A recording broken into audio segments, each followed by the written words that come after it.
Go in 3, 2, 1. All that grows must also wither and die.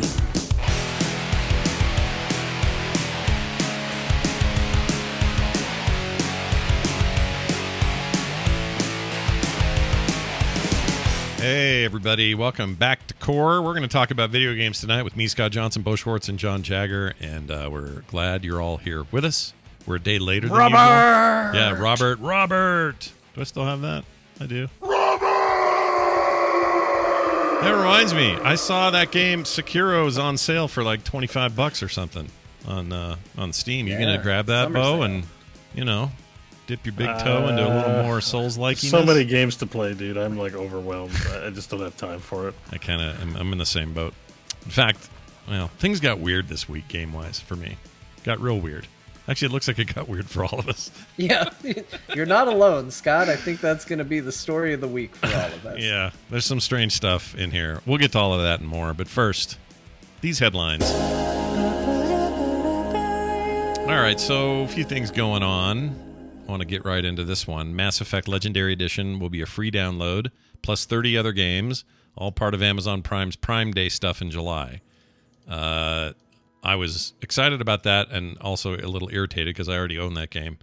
But there's other stuff too, like Grid Legends, Need for Speed Heat, and some Star Wars movies.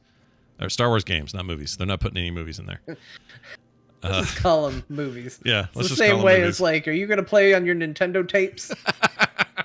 Oh, man. I don't want to be that guy. I don't want to be him. That's a guy I've worked really hard not to be, and here I am being that guy.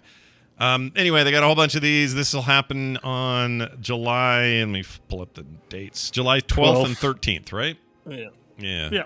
And let's read some of these. We got Need for Speed Heat, which I mentioned. Actually, a really good racing game, by the way, as far as Need for Speeds go. You have to take my word for it. And it's on Game Pass, so you don't have to even do this if you don't want to, if you already have Game Pass. But it's not bad. It could be free right now for you. Yeah, it could be free this very second.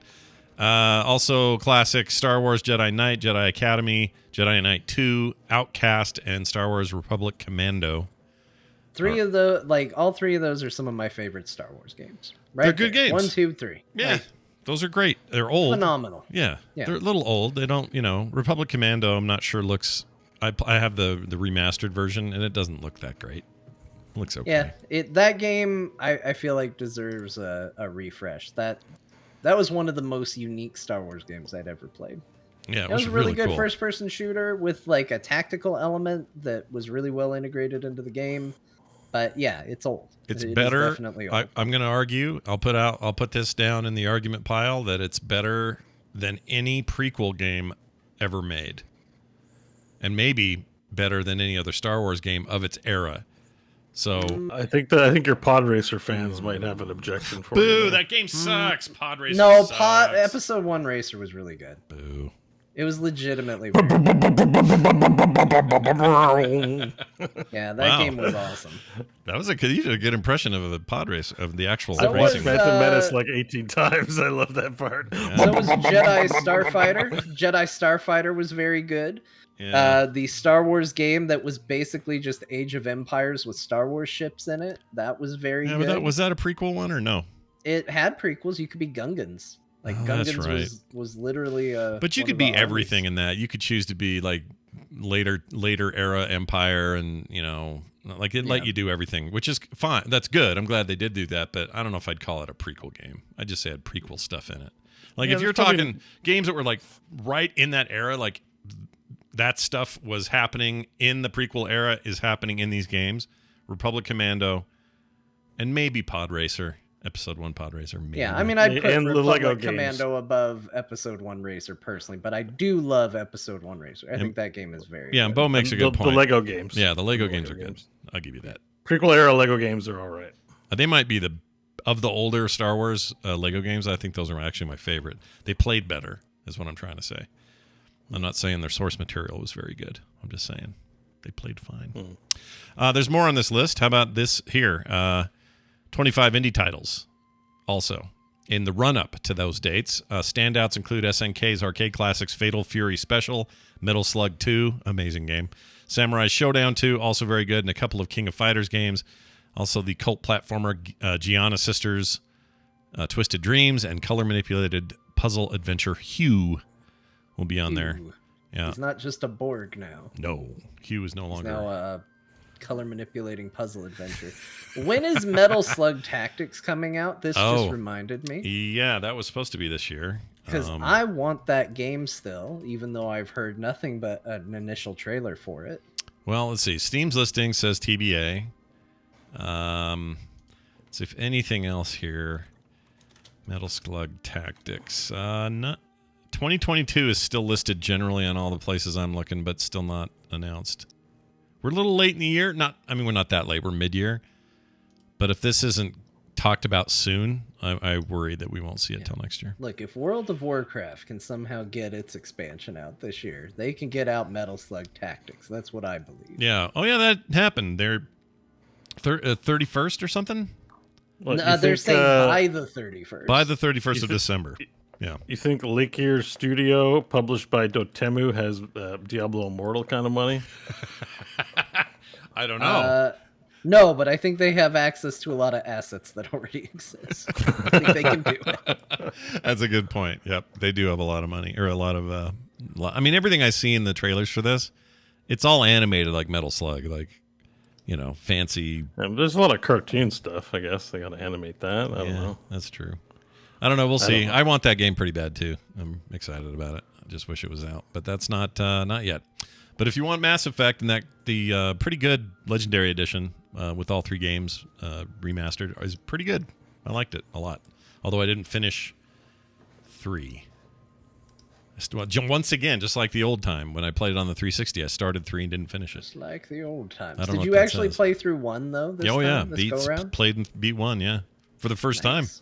Yeah, ever. So that was cool. I liked it. But how do you know how the story ends? Because if you don't finish it, it's like your shepherd died in the middle and the story never ended. Yeah, it's I know. Depressing. Isn't that good though? Because everyone says the ending's bad.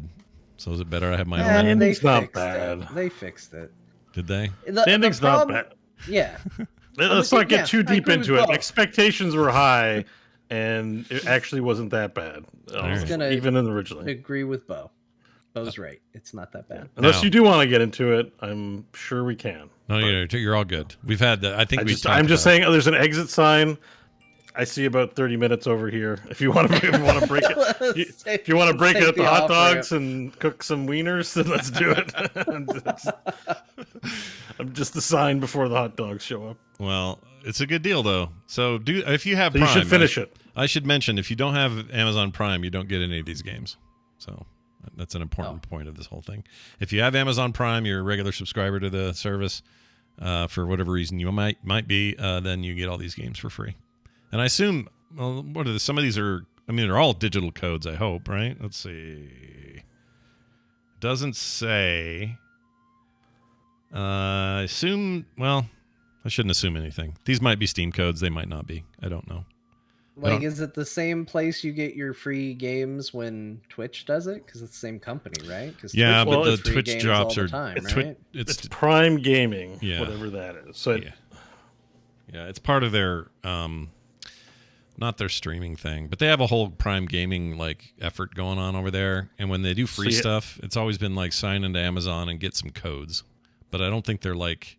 They might just be get a code or here's a code and then a link to download the thing and then you got to put the code in. But they run independently of Steam or Epic or whatever. I can't remember. Yeah, I think they got their own thing. Oh, Amazon has a launcher? Really? Is that true? Ziggurat says. Oh, then yeah, you don't need another launcher, guys. Just forget we geez. said anything. Games launcher. I got to see this. Look, just erase the past 15 minutes of the show. Just go back. Oh, it is the Games app. Let's see. Gross. Download and install the Amazon Games app. Oh, this is a Trojan horse. Yep, this is how they get you. They're paying for the game so that they can get you to install their dumb launcher. Yep, and then they'll sell give you, the developers money. Don't download these. They'll sell you Forget toilet about it. paper and whatever else you need at Amazon.com. Unless you really already have Amazon. I think some people actually use and like Amazon. They do serve a lot of customers. Maybe that's fine. I use them all the time, but I mostly business stuff, and it's worked out for me. But I don't think Prime is a very good value anymore. I think it used to. You don't need a client, I guess, on your PC. Yeah, and if you're doing Amazon Prime Video, like to watch The Boys, like we were talking about in pre-show or something, you can do that independently now for a much lower price. It's on my phone and my Xbox, right? So. Yeah, so you don't have to have the full package to get that. You used to, but you don't now. Anyway, there's great. that. It's actually really cheap too. Yeah, it is compared cheap. to all the other ones, Yeah. it's only like $6 for me. I'm like, oh, it's great. I like the cheap ones. I got Shudder because I'm going to watch Mad God. Have you seen this thing? No. So Phil Tippett is this insane stop motion animator guy. Yeah. Who's famous around animation circles for just being crazy. Like his stuff is so weird. And he made a whole movie he's been working on for like a decade or something. And it's called Mad God. It's showing on Shudder and theaters or something. It looks so much like a thing I'm going to watch. I cannot wait to see this. I saw this. It's basically like a Tool video, kind of, but a full movie. Yeah. That's a fair It way of looks putting awesome. it. Very violent, very weird, very dark. It's on Shudder for a reason. But anyway, the point was I signed up for Shudder just so I could get Mad God, and it was only $4. So it's not too bad. What else are you gonna watch while you have the subscription? I don't know. What I was else thinking is they on got a there? bunch of originals. Some of them are viewed really well, like movies and stuff. I don't know. I like a good horror movie. I might poke around in there, see what's going on. A lot of good. Not like having a lot of time right now, but we all need excuses to escape from the current world. Why not make them horror movies? I say. Anyway, so there's that. Check this out.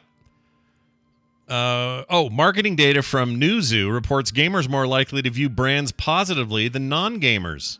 I kind of found this hard to believe when I first read it, but I think it depends on the product, right? Because I think gamers are cynical and angry at everything a lot, and that it's not just a stereotype, and we tend to get really cynical about things. So to hear that this study perhaps reveals that we're a little more positive on brands, maybe it's because we work in brands, It's like, I need my NVIDIA video card. I need my Steam launcher. I need, you know what I mean? It's all brands for us. Yeah, and like you're still gonna meet people that don't like brands and would never say anything.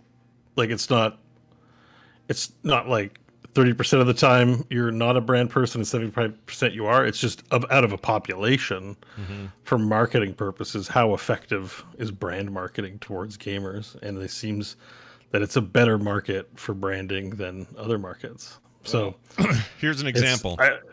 Expect more advertising. Yeah, that's what this tells me. Is we're about to get a lot more ads.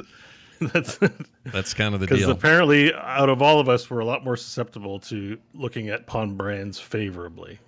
Well, here's some of those. Players see Nike, Adidas, Puma, shoe brands, sports brands. 76% on both Adidas and Nike, and 67% on Puma. That's compared to 61%, 63%, and 52% for non-players. So it's not a giant jump, but 10, 12%, something like that. Let's see. Cars, automotive, BMW, 68% for gamers versus 53% for non-gamers. That's a weird one. Even Ford, 60 and 46. The biggest jump here, let's see, what's that one? Oh, Monster Energy drink. Gamers, 46% favorable. Non-gamers, 23%. Yeah, like there's definitely a bias there of like, well, I drink it because it's the drink of my people. Like, this is all well and good, but you know what I can't get past is that they decided to use the Back to the Future DeLorean as the icon for automotive. Oh yeah, why? Why'd they do that? I don't know. Because they're nerds. Back to the Future? Yeah, if you look at that specifically, chart, it's got the little things on the back. Yeah, look at the chart. Because it's nerdy, I guess. Gamers will know the DeLorean, but grandma, whoever, Grandma Pearl doesn't know. This is it's specific. I guess it's just thematically on board. Who knows? This is definitely stock art from iStock Photo or something. Like sure. That, so. What is Grandma? Yeah. Grandma who? Who is this? Grandma Pearl. Just an old lady. Pearl. Okay. A non-gamer. The grandma for Pearl Jam. Oh, gotcha. Pearl Jam Sure. Grandma The Pearl Jam grandma. Yeah. She's famous for being Pearl Jam grandma. I noticed here too the drinking on the other end. You got Budweiser. Some Mountain Dew is what you'd expect, but then Budweiser is only 3% difference. And the other people like beer. Like beer doesn't matter if they're a gamer or not. Yeah, and only 1% on whatever that beverage brand at the end is. I can't tell. That cursive's hard to read. Yeah, Can you guys tell what that says? Don't recognize the brand either. Ballard. Budweiser. No, there's Budweiser and Ballantine, whatever Ballantine is. I'm assuming it's a beer. Red Bull 52 and 28. Jeez. Coke's a little closer, 66 and 50. That's pretty good. Well, I mean, Coke pretty much is like Coke feels like a weird exception as a brand. They don't. It doesn't even matter what they do. Sometimes it feels like they're like, "What do you want to put for our ads?" I don't know. Polar bears just chilling. Like everyone's like, Coke is so classic. Like they put classic in the name and everybody just believed it. Like, Yeah. The interesting thing is the sports brand for gamers. That's wild to me because gamers again. Yeah. What's sports? Yeah. I'm in my grandma's basement. I live at home. I'm a gamer. It's like we seem to really dig sports brands quite a lot. Funny enough, none of those three brands are ones I would buy. I'm more of a Reebok guy, so I don't know why those are. Yeah, but the story they're trying to tell here is not that these are the best brands, right? It's that, right? It's that, generally speaking, people in whatever they define as the gamer community, which I imagine it's through viewership. I don't know if it's just self-identified, but based on their behaviors, that they're more likely to be favorable towards brands. So, that helps the marketing because this is from an insider. This is from gamingindustry.biz, I believe. Yeah, gamesindustry.biz. So this is like market information that's telling, it's reporting on tendencies within the gamer market. So I just think the story is expect to see definitely more advertisements because this we don't have all the data. We've got the free data, but a lot of these brands hire these kinds of marketing firms to get them, as reliable as possible numbers so they can make their marketing strategies happen. And the story it's not telling is gamers hate brands. Yeah. Go away advertisements. It's saying, no, come in. You'll make lots of money if you keep spamming us with your logos and your wonderful deals and propaganda. And so, yeah. Well, a lot of these companies too are the companies, especially where you see a larger margin between players versus non-players, which is you see a lot of these brands leaning into it. Nike will do like, or Adidas will do, here's Sonic the Hedgehog shoes, and all of a sudden they've got something targeted at the gaming audience. Same with like beverages. Like I've never once seen a Budweiser ad be like, what's great after a match of Fortnite? Budweiser. Like it just doesn't happen. But meanwhile, you got Red Bull that's like, you want to get the edge on other people? Just stay up all night or be a loser. Like some of them really lean into it. Some of them don't. And I think that also is reflected in this because I think there's a very clear divide there. Yeah. And by the way, we drink Coke and Mountain Dew. One of us at least is showing off a can of that every episode. Oh yeah. If you're a YouTube watcher, you're getting product placement for nothing. Yeah, I've just polished off a Coke Zero over here. Yeah. That actually brings me, that's actually a question I've wondered for a while, Bo. It's a Canadian question, so to do that I have to push this. Canada! Can you tell me if Pepsi, so in the Pepsi and Coke wars, down here in the States, Coke's usually the winner. In Canada, is it different? Because every time I talk to a Canadian, it feels like when I talk to your friends, they're all like, no, it's all about the Pepsi up here. Is that true? Yeah, I mean, Pepsi? Like there's a stereotype too where like a francophone lunch is like a French person's lunch is a Pepsi and a Joe Louis. So Joe Louis is like a one of those cakes you get like a Twinkie or something like that. Used to joke about that, but Pepsi definitely. I grew up in Quebec. Pepsi is definitely the drink of choice in the province of Quebec, and I know a lot of Pepsi heads. So yeah, I think it does lean Pepsi up here. But do you ever go to a restaurant or a drive up? I swap between both. I don't care. Has anyone at a place ever said, "Is Coke okay?" It's all urea to me. Yeah, it's all. I was going to say it's all P to you anyway. Yeah. Based on previous episodes. But have you ever been like at a drive up and they say, what would you like to drink? You say, I'll have a Coke. And they say, you'll say, I have a Pepsi. And they'll say, is Coke okay? Does that ever happen? Yeah, it does happen. Because there's some brands that I don't Weird. like, maybe like KFC or something, because they don't have it. Yeah. They only have a deal with one. Yeah. And it doesn't cross between borders because sometimes it just has to do with agreements with KFC Canada or something like that, right? So it's a different corporate entity. Yeah. Even though it's the same brand. Yeah. So there can be exclusivity up here that doesn't exist down there. Sure. But it's I drink both. I'm not really, I don't favor one over the other, to be honest. You're a non-discrimination example. Especially with zero sugar. Yeah. Not that I'm sure. I don't know. They do taste a little different, but They do a little bit. The zeros are better I'm not than ever. picky But like that. yeah, Yeah. the zeros have gotten better and better. It's all pee anyway, so it's fine. Don't worry. Yeah. All right. I like my Pep's pee more than my Coke pee. Your Pep's pee. Yeah, I like that. Yeah. So you like your pet's pee. Ew. I like my Pep's pee. Oh, by the way, so this is a little side note. We got a couch from a neighbor who were getting they were getting a new couch, and they're like, "Hey, do you guys want our old couch?" And we said, "Well, it is bigger and it would fit in our basement real well, and it's good for how we're set up down there. That'd actually be really nice. How much do you need for it?" And they said, "We'll give it to you. You can just have it." I'm like, "Really?" And they go, "Yeah." And I'm like, "Well, that's not even that old. It's like 2-3 years." "Yeah, it's fine though. We're good. You guys want it? Sure." What did they give you? Couch. So we got this couch. Whoa. Yeah, I know. They bring the couch over. Very nice of them to help move it and all that. Big old sectional. Wow. Take it what's wrong with downstairs, plunk it all down. I'm playing on my Xbox the other night, and I go, "What is that smell?" And Kim comes down. She goes, "What is that smell?" Because she can smell stuff from miles away. I have to be right next to it. Yeah.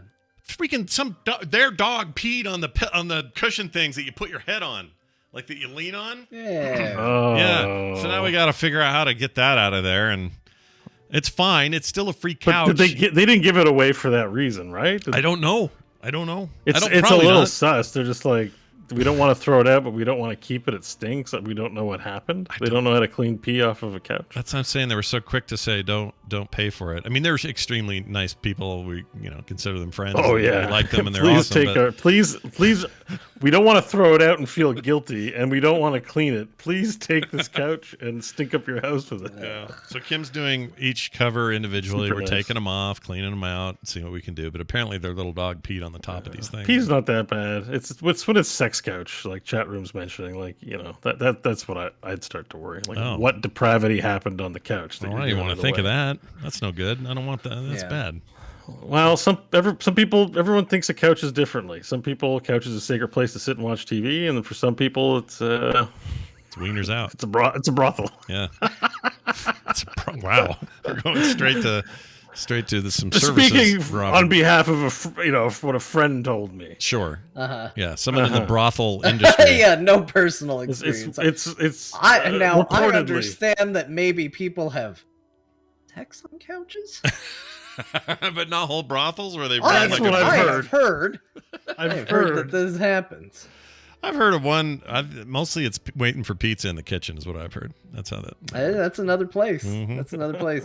Nothing to sell to your friends in there, though. No. That's just. Yeah, by the way, make a note so when John offers you his couch, you say no. I haven't said anything about the couch. I know, the 10 couch, years, and you're like, Scott, I'm moving. I'll drive down and drop off this couch for you. Oh yeah, you'll As far drive as the 12 anybody hours. knows, the couch is a safe zone for me. You don't know what side of the argument I land on. That's true. That's true. Now, if I tried to sell you my kitchen, you might want to ask if we cleaned. We did. I just don't want you to drive 12 hours to bring me a couch. That's all. Yeah. Don't do no, that. that'd be a long drive. Yeah, you're a ways away from me. Okay, let's talk about Epic and them launching some tools for Steam and Epic crossplay. It's an interesting thing. Here's what Simon Aliaze I'm sure that's wrong. He's the director of online services. I think he's up there in Canada. He's probably in Quebec. He Let me see says this name. What was his name? Simon Aliaze, A-L-A. Oh yeah, I don't even know if that's French.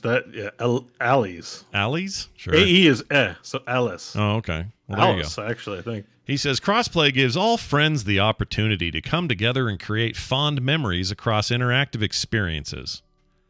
All right.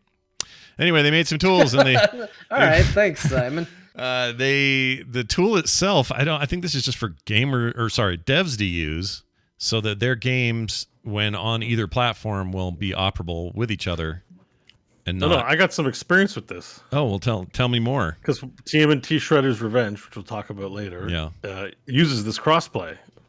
Oh, So interesting. I had a really frustrating time trying to get my Xbox, including John, Xbox friends, because everyone has it on Game Pass. I bought it on Steam. Yeah. So apparently there's crossplay, but you got to link your Steam account with your Epic account. Yeah. And then your Epic account with your Xbox account. So I linked it all up. It still didn't work. I couldn't see my Xbox friends, but I could see people on the Epic store That no problem. Couldn't see any Steam friends. Or no, I could find Steam friends. But anyways, long story short, well, we'll get to what happened with that later. But it didn't really work out. Yeah. So it sucked right now. But maybe this was because that's why I was like, oh, this is kind of interesting news. That would make sense. Shredder's Revenge got launched, and now they're going to have crossplay for friends lists on there. So now I can launch a Steam game and I can access my Epic's friends list from the overlay. Right. If it supports the which makes functionality. sense So, as long as Steam is playing, friendly with it and not, I don't know. Like, how much does Steam have to do anything? Or they just kind of go, okay, cool. yeah. I think it's like authentication between the two platforms. Like it's cooperation. Okay. It works between Epic and Steam. All right. And with mobile on the way. So basically, what this means is if you buy it on Epic and someone buys it on Steam, you should be able to play together. They shouldn't be separate ecosystems. And I think this is in Epic's favor to do that instead of trying to beat Steam, like just be a co-competitor and live with them. Oh, totally agree. So I like this. Yeah. Yeah, But it didn't work very well. TMNT was not a good first look. Well, and that's more of maybe a Game Pass problem, but we'll get to all that when, coming up here. All right, what else? So that's a thing. That's a thing happening now, and devs are starting to use it. What else? Oh, hey, did you know that if this isn't really gamer related, except gamers make a lot of insults online sometimes, or at least we're known to. But online insults is now a criminal offense in Japan. You will get up to 1 year of jail time. What do you think of that, John? What about you and your I don't know what mobile game hatred and mobile gamers are lame or whatever it is you'd say, and then and then you'd be in jail, and then I go to jail for a year because I insulted the mobile gamers. Yeah. I don't know. Japan seems like a cooler and cooler place to me. Like, Yeah. I don't know. I'm not a religious person, but there's a whole thing about pointing out a splinter in somebody else's eye before you acknowledge the board in yours or something like that. I don't know. Wait, it's not a splinter in a board, is it? I think it's a moat. It's like something much bigger, right? Yeah, like what's a bigger splinter? A board? Whatever it is. I'm not religious. I don't know. I don't even know who said it. Probably Job or something. Sure, it's Job. Don't close the door when a thumb is in a window. I think is that the one? Is that the old adage from the Bible? Yeah. Yeah. So the point is like there's plenty of problems here. Who am I to say Japan's making weird choices? Like it sounds like maybe trying to do things to keep people. No, I like this thing. take. Lean into it. Just say this is good. Yeah. Yeah, why not? I think it's kind of good too because now it's gonna make a good inspiration for a plot in a new Yakuza game. I put there because every Yakuza game it starts with you going to jail, and Like a Dragon's very video gamey. So probably the next Yakuza Like a Dragon, he'll insult someone online and end up in jail for a year. And then a year goes by and he doesn't know anybody and everyone's trying to beat him up. It's perfect. So I think this is great. All right. I'll look forward to that new game. Hopefully it'll be turn-based like that cool one we played last. Casey Turbos put the actual quote in the chat. It's, why do you look at the speck of sawdust in your brother's eye and pay no attention to the plank in your own eye? Is that, wait a minute, but that's not like King James version. This is like some New World edition, right? Because I don't think they ever said plank. No, they wrote that in parchment back in the day. They were talking about... On papyrus. Yeah. Plank. Nobody said plank. There's no way. Well, it was plank with an E. Plank. Like with an E, because they put extra E's on things in the thou days. Yeah. Yeah. And then thou wouldst have a plank E in your eye, thine eyes. Oh, you want to piss the off the original translation was actually 2x4, but people, okay. Yeah. 4x2. You know what? If you really want to piss off a Bible thumper, remind them that stuff was all written like decades after Jesus left. Yeah. It pisses them And everyone off. was high on mushrooms apparently when they wrote it. Really? Is that true? Yeah, there's some like archaeological stuff that's looking into the fact that the mystical men who would go away would go into caves, where special mushrooms were eat them and have visions and then write the Bible. Nice. It's not. I don't think it's confirmed or proven, but like when you think about it, you're like, I can see humans doing that, right? What's in this cave? Oh, you can't come in here unless only the special people can come in here. And they're like, whoa, we saw people. We saw God. Yeah. Let's write this shit down. It seems important. Yeah. It's like and you're like, that Yeah, because I think they're seeing that there's ergot in some of the old artifacts. If you sort of do that, what do they call it? Carbon dating. Carbon on dating, things. yeah. All right, Yeah. Scott. Seeing as we're doing Bible study, here's Yeah. the King James version translation per chat, in case we get this wrong. Okay. Thou hypocrite, first cast out the beam out of thine own eye, and then shalt thou see clearly to cast out the mote out of thy brother's There it is, eye. the moat. Yeah. Yeah, that's so. I guess what I'm struggling with is I didn't realize a modern take on what a moat is would be a plank. No, mote would be the spec. Beam would be the plank. Beam is the plank. Yeah. Yeah, but who was sitting around in a modern context going, "Oh, I It's sure not a hate the laser term beam? beam. I'm going to put the word plank in there." Okay, go for it. Why not? That's Well- weird, isn't it? No. I think it's weird. Okay, give me another word for beam. Okay. Beam. Plank. Just kidding. Yes, that's the point. You immediately went to plank. It's fine. You know what? I really can't think of another beam. If you're talking about like a support beam or something, or if you mean a beam of light, like I don't know. No, I don't mean a beam of light. I mean like a plank. Chat room says like clitoris. What? What? You know what Shatner would say? Oh, Jesus. I mean, this whole thing has gone to. Yeah, they're thirsty today. What's the internet say now when someone's horny? What's it? They're thirsty, right? No, it's something else that they say. They won't sit down or something like that. Oh, they're I way haven't heard down. This. Yeah, they're way down. Chat's way down, way down. Like when you're so down. Oh, like DTF down. Yeah, Oh. exactly. Okay. Yeah, like DTF, like way down bad. That's it. Down bad. Thank you, chat room. Down Like, bad? Nowadays, you say down bad. If your eyeballs are ready to pop out of your head, you're so randy. They say you're down bad. You're Chat's down bad. You mentioned you just say the word sperm, and they're all they're all writing fan fictions right now. But why is it down There bad? are a bunch of randy boys and girls in there today. But what's the down part? I don't get the down bad. Why is it bad and why is it down? It's get just it. I don't know. You know what? Like when you're down. DTF. Like I think the etymology of down bad comes from DTF. Like you're down, but bad. But you right? got it bad. Yeah, like Okay. it's escalation. You're down once bad. again. Yeah. Like, You're not can't just DTF. You're DB. You know? yeah, like- you're really extra down. yeah. Okay. I don't It's know. S tier down. I'm too old to understand it, so I'm just gonna stick with thirsty because Okay. that's where the lingo still resonates. I thought it was still here. I thought that was still the thing. So I No, feel we can't behind. say that anymore because the kids are like, oh man, there's a bunch of old guys on the internet saying it. We gotta come up with something better. Yeah, but then we'll all say down bad, and then they got to move on. No, we're not gonna say down bad. I guess by then they'll have new kids to take the Some of reins. us won't. Bo will. Bo's on the pulse. You are, and I Bo. aren't gonna I'm a say man down child. Yeah, I'm going into aging, kicking and screaming. I'm like, hello, my fellow kids. I'm 18. They're like, get out of here, you pedophile.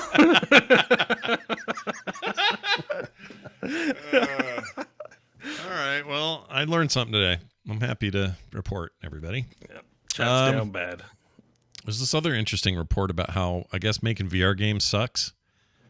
It's not fun to dev for. Wait, games? No. Making Just VR working. Working Yeah. in VR sucks. So one of the sales points of VR and it being the future Oh, is not like, on. Oh, I get it now. yeah, not working on VR. I'm sure it sucks too, but like, that's not what the article is. You know, it's harder. When I say sucks in that scenario, it's just probably challenging. Yeah. But you know, there's I just like that there's a report about it, and I like this picture of the guy going.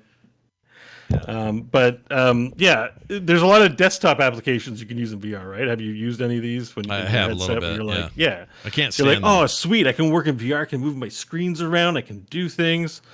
So, and you know, you've seen some sci-fi movies, or the future is people are in VR, like Matrix Revolutions, when they're landing the ships and helping them. They're on this VR Matrix world. And it's like, man, soon work is going to be in these amazing virtual worlds. Well, apparently, it's not that great.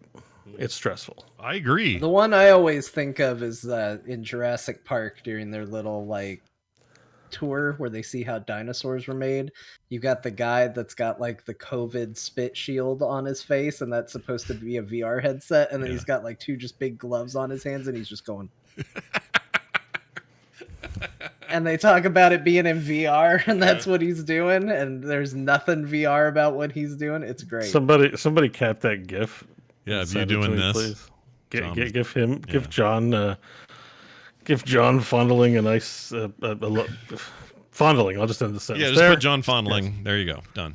Somebody send me, if you clip it, you can just send it to me and I'll GIF it. That's fine. I'd love to. I do it all the time when these guys make funny faces. All right, so here's a little look at what they did. Those left worked 8 hours a day. This is later in the process. 45 minutes to recuperate and inhale lunch. Otherwise, they were in the headset. Each of them scored their VR working experience against working in a physical environment. It turns out many felt their task load was increased on average by 35%, even though it wasn't. Frustration also shot up 42%. The negative effects stat was up 11%, and anxiety went up 19% with these people. So it's more than just this is uncomfortable to have on my head, or it's weighing me down, or it's pinching my nose, or those kinds of discomforts. There's something about our acclimation to the space. Nobody wants to be immersed in work. Yeah, like, immersed. Work is a negotiation between what can I get away with and what do I have to do. And people that are successful at work are extremely good at doing what they need to do while maximizing the what can I get away with that's not work related. Like, where you find bad employees are people who try to do too much of the what can I get away with, and it intrudes upon getting your work done. It's a theory. Or too much work and they get disgruntled. Right. It works the other way too. Yeah. When I worked in an office, I guess I kind of sort of do still, but back when I was in the office, I used to say, look, it doesn't matter how much work you have in a given day. For some reason, if you were given A, B, and C one day, that's going to take you the full 8 hours. And if you're given A and B the next day, somehow that's going to still take 8 hours, even though you've got one less thing to do. You can really only overburden people. Like, people will take less and spread it out more, and they'll be happier with it. Yeah. All you can really do to an employee is give them too much. And I feel like if you put a headset on someone's head, you're removing their ability to easily take little kind of micro steps away from what they're working on and distract themselves and think about other things. You're just putting them in an immersive work environment, and I bet people find that more stressful. But John, that's time theft. Yeah, and everybody does it. If you are 60 minutes of work and you work 59 of those minutes, that 1 minute you stole from the company, you should go to jail, let alone be fired. That's right. You stole that time. That's horseshit. Corporate will tell you for sure, and it's a lie, and it's a fallacy of our. I actually have a full-time job where I manage people, and I hope they don't listen to any of this. So you just if you're listening and you work for me, you should be working if it's not break, okay? Yeah, and if not, keep going. You're very you bad. Got time to lean, you got time to clean. That's right. I hate that freaking work, man. No wonder things are just going rough. As soon as everybody got to go home and realize what it's like not to have some asshole leaning over your shoulder every 10 seconds, like, yeah, everyone was like, oh, turns out this is all a facade and life's generally better this way. Yeah. Like, who knew? Who knew that we were taking advantage of a underpaid, overworked workforce? There's a bit of that going around still. I don't think that's ever leaving us. Just be lucky you have a job instead of being privileged, underpaid, and underworked. Yeah. I'm just playing the role of the bad guy. No, we know. Go farther if you want. No. I can be a pretty good bad guy. I know all the lines to this role. Yeah. Sadly, me too. Yeah. Well, it is what it is. But we're not going to be doing this in VR very soon, and it sounds like studies like this will probably keep us out of there. So it's fine with me. Yeah, I don't want to work in VR either. And you know what I want? I want glasses that don't weigh anything, that are barely there, that once in a while could have a little HUD pop up that goes so-and-so in the office down south really needs to talk to you about it, whatever. Like, some of those things are fine, but if you're just going to put me in virtual space the whole day, I don't think I could do that. Yeah, so not on the Quest 2. You had an appointment with the bathroom. Yeah. So-and-so in the office down south needs you. Yeah. Yep. Yeah, get in there. Time to go do my constitutional. You're constitutional. I love that phrase. I want to use that more, and I always forget. Like someone says, Scott, where are you going? I need to go do my constitutional. I don't ever say that. I want to, though. I want to say it more. Yeah. You know what I always want to say, an old-timey phrase I always want to say? I want to use the term water closet, but I want to say it like an old man and call it a warder closet. Going to the water closet. Why warder? Who says? Because I don't know. A lot of old people I know add R's to WA words. Warsher. You got a warsh. Yeah, that's your region for sure. Get a glass of water. Yeah, you know, some like, water. Yeah. They just call them shitters up here. Yeah. That's fantastic. All right. I'm going to shitter. Well, I'll watch. I like shitter. I'm a pretty good fan of shitter. I think that works pretty well. Well, anyway, if you want to read more about this, it was up on PC Gamer, and it sounds like an interesting. I like data like this. So if you want to see the source of it, you can go check that out. What else? I don't know if you guys saw this. In September, they're going to show us what the new Assassin's Creed is. Do any of us care what that is? Do we care? I feel like I used to care. It's time for them to reinvent the formula again. Like, there's been enough. Maybe they will. I was so excited for Valhalla, and I started playing it and just realized, nope, it's still too much. And that's after, because I mostly skipped Origins because I didn't really care about the desert setting of that one. Yeah. So I just played Odyssey. Yeah, and then I went to Valhalla, and I was still like, too much. It is too much. Those games are too much. You're right. I think the reason I enjoyed that other thing that isn't this, but it's their other game where it's Greek. Immortal Phoenix Rising. Phoenix Rising. It's an awesome game. Partly because it didn't get so big. Like, just be a game that has some semblance of, borders that I can see almost. That's hard to explain because it seems like something you don't want to even ask for. Open world's this promise of open world that goes forever and you'll never be done. I'm not sure that's working anymore, I mean, that said, if it's the right setting, I'll probably buy it again because I'm a sucker for that. What's the right that setting? Is the thing, is like they do have a tendency to go like, oh, here's a setting, and it ends up being really cool. What setting would get you in if you had to pick one? You know what? I was actually thinking about this the other day. You're a slave in Southern America during, go full Django Unchained. I'm like, they kind of did that though, didn't they? On they touched on it with 3 because it was in America, but then there was a PSP game that I thought set it in Canada. We had slavery here too, man. Just to flavor it up a bit, give it something different. Yeah, slavery era Canada. Have your French Canadians in there fighting the Esti d'Anglais, and then you have your slavery, and just make it as uncomfortable as shit. You got Didn't you get rid of? You guys got rid of slaves before most in North America, though. You guys were early, I think. We were earlier for sure. Yeah, we don't, and you don't have the hang-ups we do. But we have African Canadians, like you have African Americans who were brought here as slaves and have been here the whole time too. Sure, so we have our own. We have our. I don't know them because America dominates our culture so much off the top of my head, but we have our own like Rosa Parks types figures in African Canadian history as well. Oh, that's cool. That whole thing. There's a few cool suggestions in chat. Feudal Japan, that one's definitely got some potential for sure. Sure. Inca/Maya assassins versus Spanish conquistadors also sounds like that could be cool. I feel like they should just go full Dynasty Warriors. Let my descendant be Lu Bu. Let me get my Lu Bu on. What about a dinosaur Assassin's Creed? Oh my gosh, yes, you play as a velociraptor with a little white hood over his head. With like little blades hidden under his wrists and everything. His little claw blades, he just jumps up and gets them with the feet. Oh my lord. I mean, do you think they'll ever do... I mean, that reminds me too much of Primal for Far Cry, which I did not like at all. So I worry about that setting. Yeah, but you weren't the dinosaur. We're talking about a raptor assassin. Yeah, I don't think they're going to do that. I'm just going to put it out there. I think that will not happen. However, do you think they ever... We've talked about it for 20 years now. Do you think they ever make a modern, or the future take, even modern take, but like... Hey, it's all about this animus. Yep. And so here we are. We're finally going to be in that current animus time, fighting the fight or whatever. because that's what they always implied, right? It's like Yeah. all these stories lead to this. We're all going to figure out a way to take down the big evil corporations or whatever in this big cyberpunk world that apparently that all exists in. That could be interesting if they ever got that right, but that's kind of I mean, Watch that Dogs, was right? the idea, but I feel like they just dropped the ball so hard on that, because I always thought the idea of the Desmond story would be that he would be learning all these skills from his ancestors, Yeah. and then that would translate to a super cool futuristic like level or two where he has to put them to use.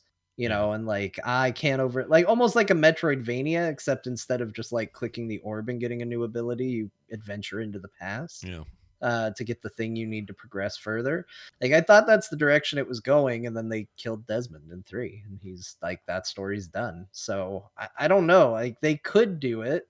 I think it could be interesting. I think there are still a few eras that make sense. It's just I don't know what would get me back in. Mostly it's a gameplay thing, because even with our joking, Assassin's Creed Velociraptor game, I'm sitting there going, yeah, and he could have like a little Archaeopteryx bird that flies around and does all your scouting. And then I just sat there and was like, oh, great. I'm making the same game as Odyssey and Origins and Yeah. like all of those once again. So Yeah, I don't know what the answer is. Like, they really did some neat stuff with these most recents. I thought the one from 2015 with the brother and the sister in the turn of the century England, what was that called? Shit. Anyway, it was like basically Peaky Blinders town version of that. And that was they had some really cool ideas in that. I still know where they go from. Yeah, Syndicate, that was it. Oh, chat room has my answer. If they put Cassandra back in the game again, I'd play. I don't care what era. You can put her wherever. I'd play that game again. She's awesome. My favorite protagonist. She's of that pretty game. great. Okay, let me ask you this, Cassandra lover.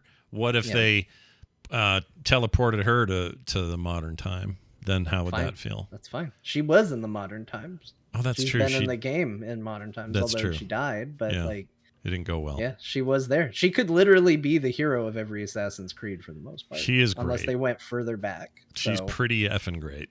I'll give you that. Well, anyway, we'll find out in September, everybody. So hold on to your butts.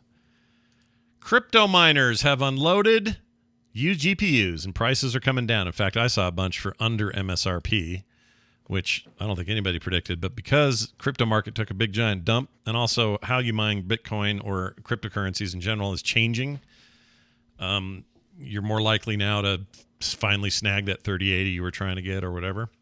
I think it might be a little too late because we're right around the corner probably from 4080s or whatever the hell the next thing is going to be. I think fall we're going to hear about the 4080s. Yeah. I think. Yeah, close. usually here every year there's an update, so feels I wonder how much of an upgrade 40. Because even I'm like, do I buy a new graphics card? Because I got my sweet computer, got 12th gen CPU, still cutting edge. Yeah. Do I get a new one? Yeah, I don't know. I could probably skip. I don't, You'd probably be okay. But I thought this is still good for anyone who was looking to shop at a new graphics card. The time to buy a 3000 series is nigh, I think. They're selling 3080s for right around 523, and MSRP on those at the bottom level is 699. So they're in some cases going less than that. Some people are getting I got my 3060 Ti for 660. Yeah, and you're going to hate this then because the RTX 3060 Ti's are showing up for around 300. So I'm not even that mad. This graphics card is so good that I'm okay having spent that money when I got it. You know what I mean? Like, obviously I want to spend less, but I just don't feel that bad about it. Like I feel like I got a good deal at the time I got it. So I'm still like fine because cards were easily a G, Right. Yeah. Well, it's good though. This is a good sign. I think these are just finally going to the people that were supposed to get them in the first place. So, I'm not being whatever. Everyone knows where I stand on NFTs and stuff, but not necessarily being anti-crypto here. I'm just saying, hey, they're GPUs. They were designed to push graphics around, and they just happen to be good at crypto mining, and it just really screwed the intended market. You're ruining our fun, right? Imagine if Transformers could make coins and then all the kids couldn't get any Transformer toys because a bunch of dumb adults bought them all. You know what I mean? It sucks. Yeah, I know. It does suck. So anyway, the good news is they're coming back into the market, and one would think maybe the newer, when they do announce a 4 series, it might be a little easier off the bat. But also, we're still dealing with supply chain problems, so that may not be true. So who knows? I don't know. It's a weird. I time. feel like the 4000s will get probably bought up. As crypto hasn't gone anywhere, so if they're really powerful, they'll get bought up again. Well, So the 3000s are what you'll be looking to get anyway. So it's just sort of good news that if 3000 series is more standard for another year, while the crypto market buys up all the 4000s, then hey, at least you can get a 3000. 3000 tier cards are good, except for the 3050. Yeah, they are good cards. You're right. The reason I'm saying that is because I am zero expert on any of this stuff, especially the tech behind it. But I've heard from people who know a lot of stuff who have said this isn't happening just because the market took a crash, because things are going to grow and crash and go and crash. He says what really is causing this is how we're mining is changing, and it doesn't necessarily require these cards anymore. So well, that's good. It is good. That's good. So then that might mean the 4000s. Also, just by the way, the 3050 Ti is also shit. Just do your research before you buy these cards. Lots of YouTube videos. Why is it shit? Like, what's bad about it? Is it just they're underperformant essentially for what you're paying for, like to a degree that's disappointing. Like if you're looking for like at least 60 frames on a 1080p with like reasonable graphics, you're not getting it. You're getting performance hits. Gotcha. Okay. The low tier is not worth it. The reason they made the TI version of 3050 was to address supply chain demands, but they made a shit card apparently. Like it's one of the worst cards of the bunch. Wow. So don't go budget on the 3000 tier. I did not know that. That's news. Don't go 3060 or higher. I got a 3070 Ti is what I ended up getting not too long ago. Pretty happy with it? Good. Is that a good card? Yeah. It's a good card. That's a really good card. Mine's really a expensive. 30. I'm still paying. You don't need It the was before 3080 to have a things got great time. cheaper. Yeah. I have the 3080. But you don't need a 3080 or the high ends to have a good time. 3060, 3070. Sure. I have a 3080 and I got it early because of my stuff with Doghouse, and I've been nothing but happy. I've yet to have anything where it's slow or has a problem. You have 3080? Yeah. I've had that for a year, a year, I guess. Whenever the last ones came out, that's how long I've had it. That's still a good card. It's a great card. I'm in no rut. Like if they announce 4080s this year or whatever the hell the number is going to be, I'm probably not in the market because there'd have to be something really special about it to be like, oh, make the jump. Because I'm like, where does it go from here? Yeah. Yeah, it feels too soon. I mean, part of that is because I've only just been able to manage to get the, a new one now. But it feels like this is so soon that, maybe I think about it every other generation. And, I think that might be where I end up landing is I won't worry about this. I'll worry about what's after it. Good idea. That's how I was. Oh, yeah. I guess for people's benefit, because I see some comments because they game at high resolutions. I game at 1080p. I stream, but I stream and you stream at 1080 as well as, or I'm sorry, you play at 1080 and stream at 1080. Yeah, my monitor doesn't support it. At some point, I'll get maybe a better monitor, and then maybe I'll complain. But I game in 1080p, so I definitely don't. Because then I can crank up ray tracing and all this stuff. Like, if you crank up all the bells and whistles and have high res, you don't get the bells and whistles. So. That's true. I'm not even running at 4K. I run at 1440p, which is way plenty for me. And then I scale down to 1080 for streams, but I haven't had any problems at 1440 at all. Yeah. But I might if I had a 4K monitor. I don't know. The only reason I would want to get the 4000, or a better card, would be for modded VR games. I'm really enjoying Cyberpunk in VR. Yeah. And Elden Ring, but there's definitely graphical loss bottlenecks. So a better card. If a better card was good for VR, that would be enticing for sure. That would be cool. Maybe that's what they'll do. We will have to wait and see. All right. Well, that's all the news we could stand this week, and we hope you guys stood it well. We're now going to throw it over to John, who's going to give us a couple of Dear Marthas. Now, it's funny, John, that you're reading Next Generation issue 51. Because I think there's nothing funny about it. I picked this because you on Twitter the other day put up a picture of this exact magazine, and I thought, man, if Scott's going to show it, this is the one we're going to do. Is it? It's this one right here, 51. Yep, that's the one. Yep. Sega turns it on. So I've been going through all my old magazines, and I kept all my next gens because I just love these things. There's spoilers in there, Scott. There's spoilers for the Dear Martha section. Oh my gosh, I'm not even going to look in there. But this is the whole Dreamcast countdown issue. and they review a couple early Dreamcast games, and there was like this big lead up to Dreamcast. And anyway, that's where this is coming from today. Our Dear Martha is coming out of this magazine. So, without further ado, John, let's take this away. It's a dear. Oh, is there a spicy Martha on the other end, or just Let's see. Let's do 2 reviews, and we'll do a Martha response at the very end. All right, here we go. My dearest Martha, will you please stop putting Lara on the cover of your magazine? It has been happening too often lately.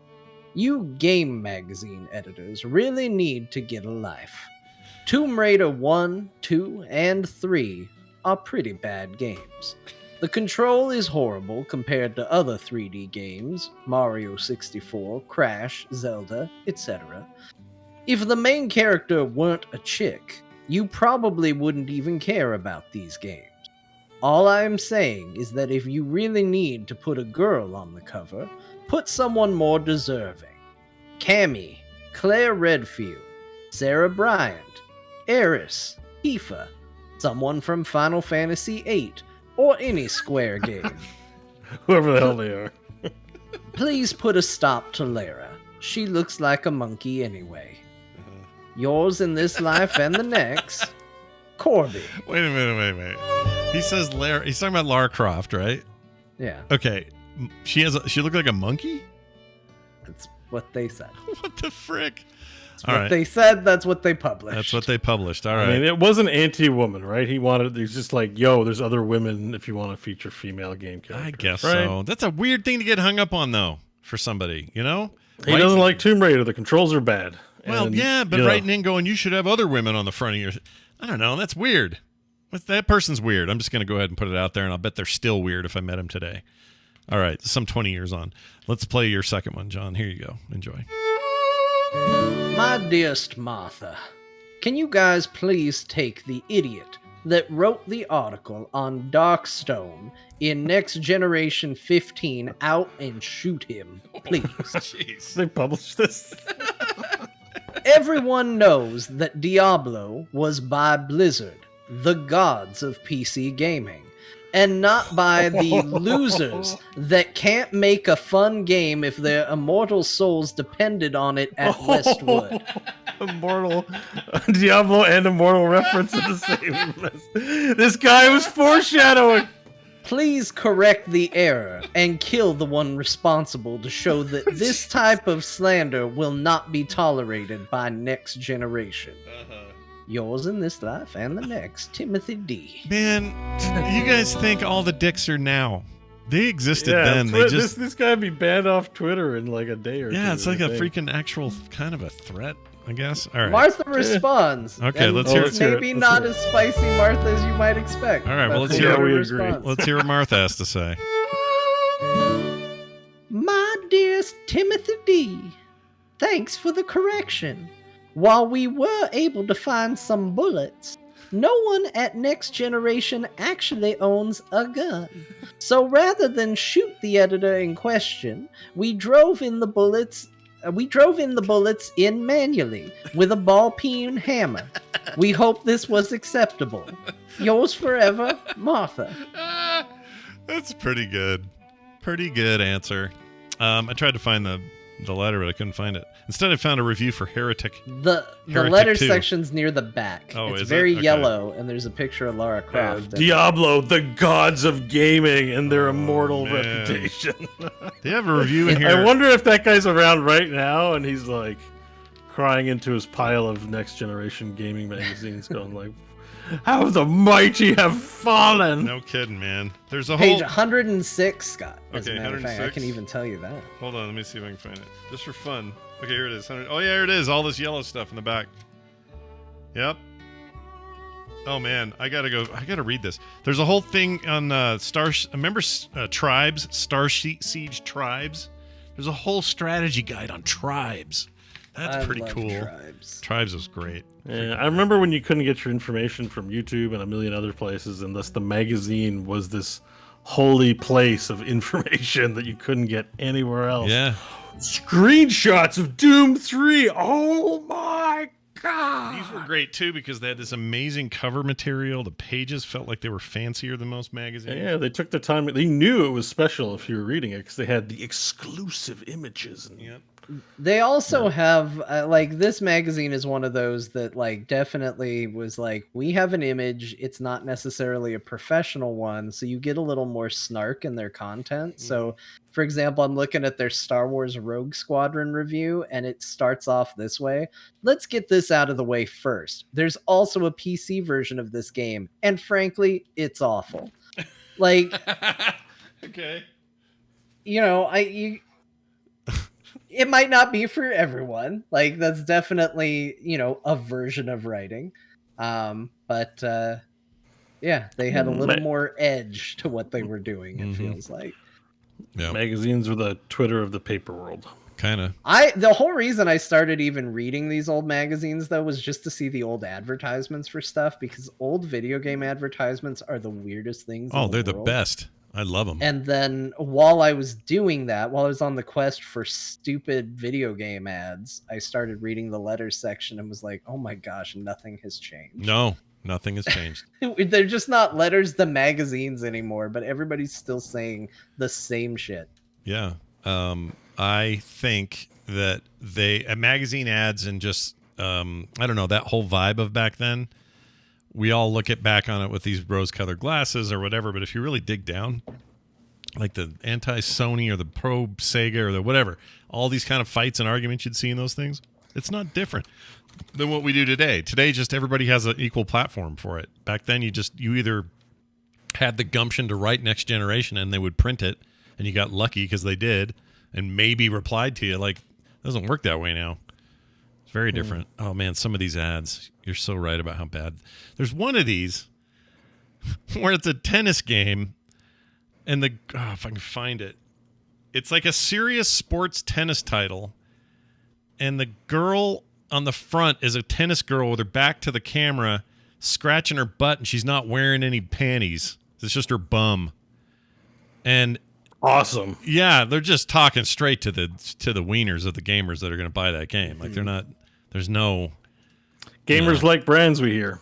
Yeah, I don't like And it. butts. And butts, brands and butts. That's what they're all about. Oh, look at this one. I got to put this in Discord. This is great. This is like a guy who wants to have all of his games in one place. Check this out. Oh yeah, all those cartridges in his head. Now that I miss. I miss the kitsch of gaming. Yeah, Like the science fiction Max Headroom weirdo gaming ads. Like, I'm so crazy for games, I want to plug them all into my head. yeah. I do miss, or the game's so realistic. I'm in the chair going. Yeah, like I'm looking Like- at this one for environmental audio by Creative, and the advertisement is this. Listen, it's a dark cave. Inside your head, you hear your heart pounding. Damp echoes resonate from the slow drip of water. A low rumble. Click. A gun is being cocked to your right. You spin, you duck, you freeze in fear. Bullets tear past you and ricochet from every angle. You can't see her, but you know exactly where she is. Great games deserve great audio. Look for this logo or visit, and then it's their website. Like, that's the ad. It's just this like description of like, man, you're gonna hear video games real good. Yeah. They were not. And we're all like, we're too sophisticated for these kinds of things, so Yeah. we don't have them anymore. Nope, we don't do it anymore. Well, we all got older maybe because they were kind of aiming at Yeah. You The know, kids got older too. They're grown up old quicker. Yeah. Wish I could find that one with a Stuff girl's like butt because it's just so blatant. I can't find it. Oh, Someone in the chat, you could look. You have a job ahead of you. Go find that thing. Go find some butt. Yeah, go find some butt. Well done, everybody. That was awesome. Always good, dear Martha's. And now we swing directly into this very weird game or weird week in gaming. And I'm going to start with Grim Dawn, but before I do, an email for John. All right, JOHN, by the way. This is from Doug G, who wrote in about Grim Dawn and about John. Says, quick question for John. By the way, Doug at home, his name is JON, not JOHN. Anyway, why do you not play games just because you might not love something about the name? For example, Grim Dawn. You told Scott you never wanted to play it because of its name. Why? And what specifically is it about Grim Dawn, the name, that bugs you? Thanks, Doug. Well, John laid I out. would like to take, Bo, probably over 2 minutes to answer this email. Oh, okay, So- great. I gotta, have my So- mid-show break, my mid-show constitutional. I'll be right Yeah. back. All right. So, Sounds good. so Doug, let me get into this about Grim Dawn. And first of all, I don't think you should not play a game because of the name. In fact, I have Grim Dawn installed on my computer right now. Yeah. Based on Scott playing it and talking about it. I didn't buy it. I think Scott, I think you actually might have given me a code for it or I think something I did, like that. yeah. So I'm not above playing it, but I do hear the title Grim Dawn and I cringe a little bit.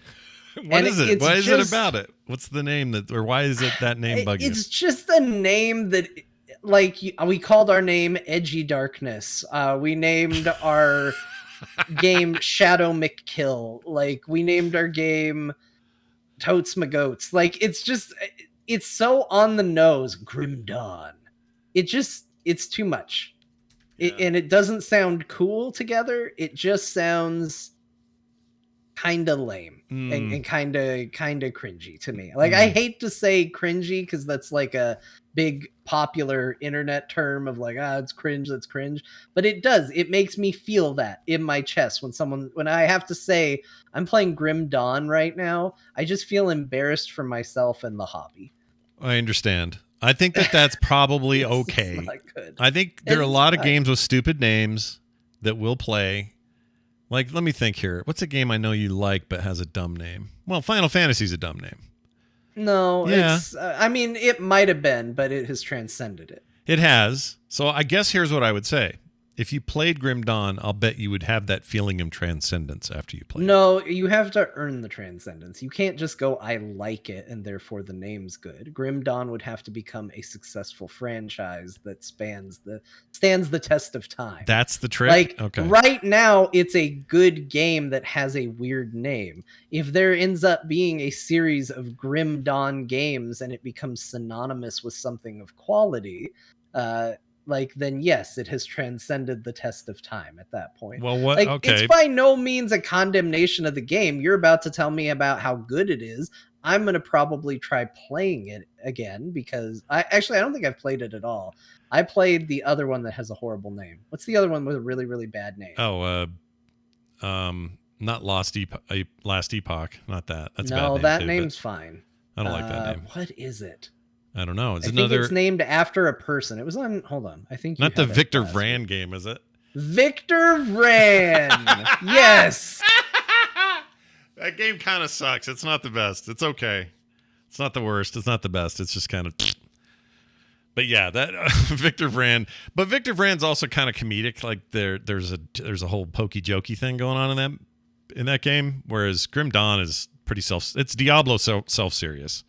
Like they're not, Like I remember being bugged by Diablo as a name, even though it's earned its place, right? That you're talking about. Yeah, it's earned it. But I used to hate it because I'm like, well, why is the Spanish word for devil? Why is that in this thing that doesn't have any other connection to like any Spanish history, Mexican history, any of that? Nope, like, why? That's his name. His name's Diablo. Yeah, That's I his just name. kind of hated that for a long time, but I got used to it. So I get what you're saying. I do think you need to play Grim Dawn, though. I think you'd really like it. So when the itch hits you for like some good old fashioned, dungeon crawliness, which I know you're playing some of that already with Resurrected. We'll get to in a minute. But you'll find a lot to like here. It's very cool. I think just to be clear on Doug G's point, and buy Bo more time. Yeah. I think for me, like, bad titles are titles where if I need to tell my parents or my grandparents what I'm doing, if my cheeks flush when I say the title, then I know it's a bad title. And if my mom came up to me and was like, "What are you playing right now?" I would be like, "It's a game. What's it called?" You don't want to say Grim Dawn. it's not that bad. Like, I'm just not happy about it. I'm not happy about saying those words together as a serious thing. Again, it's not a condemnation of the actual game itself. It's not a judgment of the game itself. It's just not a name that I'm proud of. Now, again, it could probably reach a point like I should feel that way about Diablo. If my mom asks, "What are you doing?" and I say Diablo, Yeah. I should be embarrassed about that. She probably would feel the same way hearing Grim Dawn that she would if I said Diablo. Yeah. But in my heart, I don't feel it. Yeah. So I'm taking that prestige and able to ignore it in my own mind. I'm not quite there with Grim Dawn. I think yet. you answered Doug as well as you can. Like, I feel like that's as good as answer. So as he's John ever likes gonna Grim get. Dawn now? He hasn't played it Or yet. no? He doesn't like. I He haven't still played doesn't it like yet. the I have it name. installed. But it's about the installed. title. You don't like the title. He doesn't like the I title. don't like the title. I hope Well- you end up playing it because I think it belongs in the upper tier of these. I think it, and players would agree with me. Like a lot of, if you go look for, best action RPGs rated or whatever, Grim Dawn is always in the top of that list somewhere. And I think it deserves it. And I think you would get enough playtime with it. You'd go, okay, I see what they're dealing with here. This is good. And, this is like, you'd love Titan Quest. These are those people. I'm not opposed to it. Again, I'm not trying to say the title reflects the gameplay in any way, and I do not judge the game by its title in any merit. But when you sit down at your Steam library and you're like, okay, what am I going to spend my time playing? If you look at a game and the title makes you roll your eyes, you're at least a small margin less likely to click it. Like, even just 1% less likely, it's still less likely. And when I see Grim Dawn, I go like, oh boy, I'm gonna have to go on core and be like, yep, I was playing Grim Dawn. Well, the fact that it's playing the fact that Sad it's Rainy Day, the video game. Sad Rainy Day. Look, if you could, if it's you like a show called Barry. What are you complaining about? Yeah, If you think of not wrong. yeah, But it got me early. I'm not gonna say it's a great. Actually, I think Barry kind of fits its tone, and it does now. I Yeah. mean, but it I only does I because actually it, think the title fits what it is very well. But you've I might seen play this Barry. and go, you know what? When I play this game, the only feeling I feel in my heart is like when the sun's first coming up over the horizon, but it's doing it grimly. Yeah, Instead of offering hope, I'm going, ooh, that's Well, a grim for dawn grimly. right there. it's very grim. I mean, the game is very self-serious, very, very dark, very kind of what everybody keeps asking for Diablo. Hopefully 4 delivers on that. But it's a really cool game. I think if you, especially knowing that you liked Titan Quest back in the day, I think Yeah. you would love this because it's those guys. They did some really cool stuff that no one else is doing, including Path of Exile, including anybody else trying to compete in that space. And I think they've been really great about constantly updating it. 2 major expansions. They still update it all the time, add new stuff, How new much modes. do I need to get the DLC for this? Because this is my sticking point right now, and this also happens more than the title. Like, let's be real for a moment. Right now, probably the biggest thing that's keeping me from playing it is knowing that there are expansions with different character classes in it and like more content, and I don't own them. And I have a real weird mental hang up that if I don't have the current game, it's not worth It's playing. not worth it, right? So No, I It's understand on that. the Steam sale right now. So looks like you own the base game. Like the base game's on sale for $5. Yeah. I have the base game. It's like the 85% expansion off. So content that I would there's need only to get. 2 X packs, right? Right. Like major ones, Forgotten Gods and Ashes of Malmoth. That's Correct. $23 right now. For Canadian, both- so for- probably less for you. Yeah, for all of it though, right? For both. There's a Crucible mode, which I think is Horde. That's right now. It's normally $6 Canadian, $6.50. Right now it's $3.89. It's like very cheap, but I think that's Horde mode and not campaigns, so That is optional. correct. And the rest is like cosmetics, basically. So you don't need to get it. Yeah. Yeah, it feels like the So better way $20. to go would be to just get this bundle, the definitive edition bundle, Yeah. because Yeah. That'll just give you all your stuff, yeah. $30-some. Hold on. That's what they Actually, sell I'm gonna on go ahead and that's install that. I own all the DLC, and never Oh, no, never get past the first 2 maps. They're They're just getting saying distracted. it's $20.37 for me, which is actually like less than what it would be to buy even on sale the 2 expansions on their own. Oh, really? Wow. How good are those expansions though? Like, They're I know really you're good. playing as the Necromancer, so you're playing as one of the classes from these. I am playing a Necro right now. But I can tell you this, the new classes are good, but the main edition that first expansion brought that continues in the second one is being able to cross your classes in really cool and interesting ways. So when you get to level 10, let's say you're building a necro, when you hit level 10, you can then choose what secondary class to start mixing in skills with.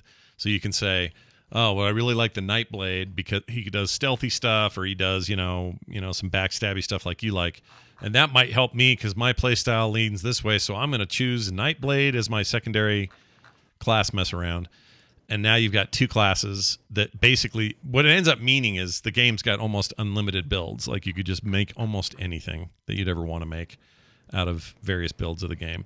And didn't they remaster it recently a little bit? Like give it a overhaul at some point? And like they just released a balance patch June 21st, like a month ago. Yeah, they keep. I'm saying 4 they're days super ago. dedicated. Sorry, this is 4 days ago. They're super dedicated to the game. They're constantly adding stuff, putting new stuff, keeping in touch with the community. There are tons of resources out there for best builds and how to do them and what items you're looking for, and all the things you expect around a game like this. Healthy Reddit page, all that kind of stuff. Yeah, it's a rad game. It's real good. I'm installing it. I might boot this up. It's real good. To give it a go. It's the kind of game I could see Bo getting lost in, just lost. And I don't mean in a bad way. The beginning hump was always just a little. I don't know what it is about the beginning hump, but I just haven't made it past it twice now. So well, I mean, once you've played, but you know what? My computer wasn't as good. Maybe I can crank everything up now, and I'll be like, oh, yeah. And the Xbox Series X and S and One and all that version of the game also very cool. Great controller support. Damage numbers. Oh yeah, damage numbers. Although they're on by default, but you can turn them off. You never will, but you could. What else? There's other stuff you like I love the loot filtering. Let me tell you about this. So this is what I started doing here recently. You get to a point in the game, you hit like level 25 or something, and I realized, well, I don't need these certain color-coded gear anymore. I only want to see the ones that are actually going to benefit me, and everything else is just kind of trash, and I've done all I need to do with the trash. So you can set loot filtering to say, only show me rare and above. The stuff will still drop, but it's not going to be there in your face trying to make you pick it up or, deal with it. It just will only show you the classification of gear you want. And that includes people that are like super way end game and all they want to see is like really legendary stuff. It'll only show that when it drops. You can also have that be, I only want to see ranged weapons, or I only want to see two-handed swords, or I only want to see like this big comprehensive sort of loot thing that lets you decide what loot you see and what loot you don't see. Which is really helpful later in the game because you just, it's all garbage, some of the lower stuff. So it's like, what's the point? But it's still, it's still rolling those numbers. So just some nice stuff like that.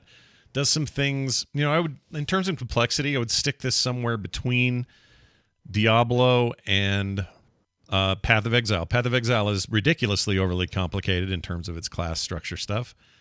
And this is a big size pullback from that, but it's not simplistic the way you might look at the rune system in Diablo. So it's just fits this really nice little middle niche. It's got, like I said, that legacy of Titan Quest, and you can feel that here. I think it looks really great. I happen to like the look of it. It feels like I don't know. It's hard to explain. Like in some ways, it's your traditional fantasy world, but then there's also like oil barrels laying around, and so you kind of get the feeling you're in a place that used to be a different kind of society, and now it's it's kind of trying to figure out what it is. It's, in some ways, it's like an old Western, and then, one of those expansions lets you go to the, the Act 2 equivalent of, deserts and kind of the Arabian sort of vibe. There's stuff kind of like that, although kind of their take on it. A lot of culty stuff. It's just rad. It's a cool game. You will burn many hours in it. That's what I did this week. David on Steam gave it a thumbs up and says, "Can see your legs." Yeah, you can see your legs. That's true. I don't know why you would write that, but yes, you can. Can you see your, is leggings a reflected inventory slot? Because that is something that in Diablo 2 is not the case. Only your chest armor is reflected on your body. No, it might be. He didn't expound. He didn't expound, but that's probably what he means. You can see everything. All your gear is represented. Yeah, it's too late. I've seen everything. But it's just, I don't know, man. It really held my attention all week, and it has since it came out. It's just a good game. It's newer than Diablo 3, so it's not like you're playing some ancient game. Okay. But I'm thinking about it's installed, and now I'm thinking about getting the DLC because I didn't pay for the game, so I think you gave it to me, so it's fine. yeah, and the It has class. multiplayer as well if you want to do. Oh yeah, there's totally multiplayer. co-op and stuff. I'd play that with you, but it's pretty good. The only complaint I have only one single complaint, and that is that while you can respec your class stuff anytime you want, you have to go to a person to do it, but you can do that. Any points you put into your basic statistics, like your physique, I forget what they are now. Like attributes. Your basically. attributes, yeah, your attribute points, which are it does like Diablo 2 style attribute points. Once those are locked in, those are locked.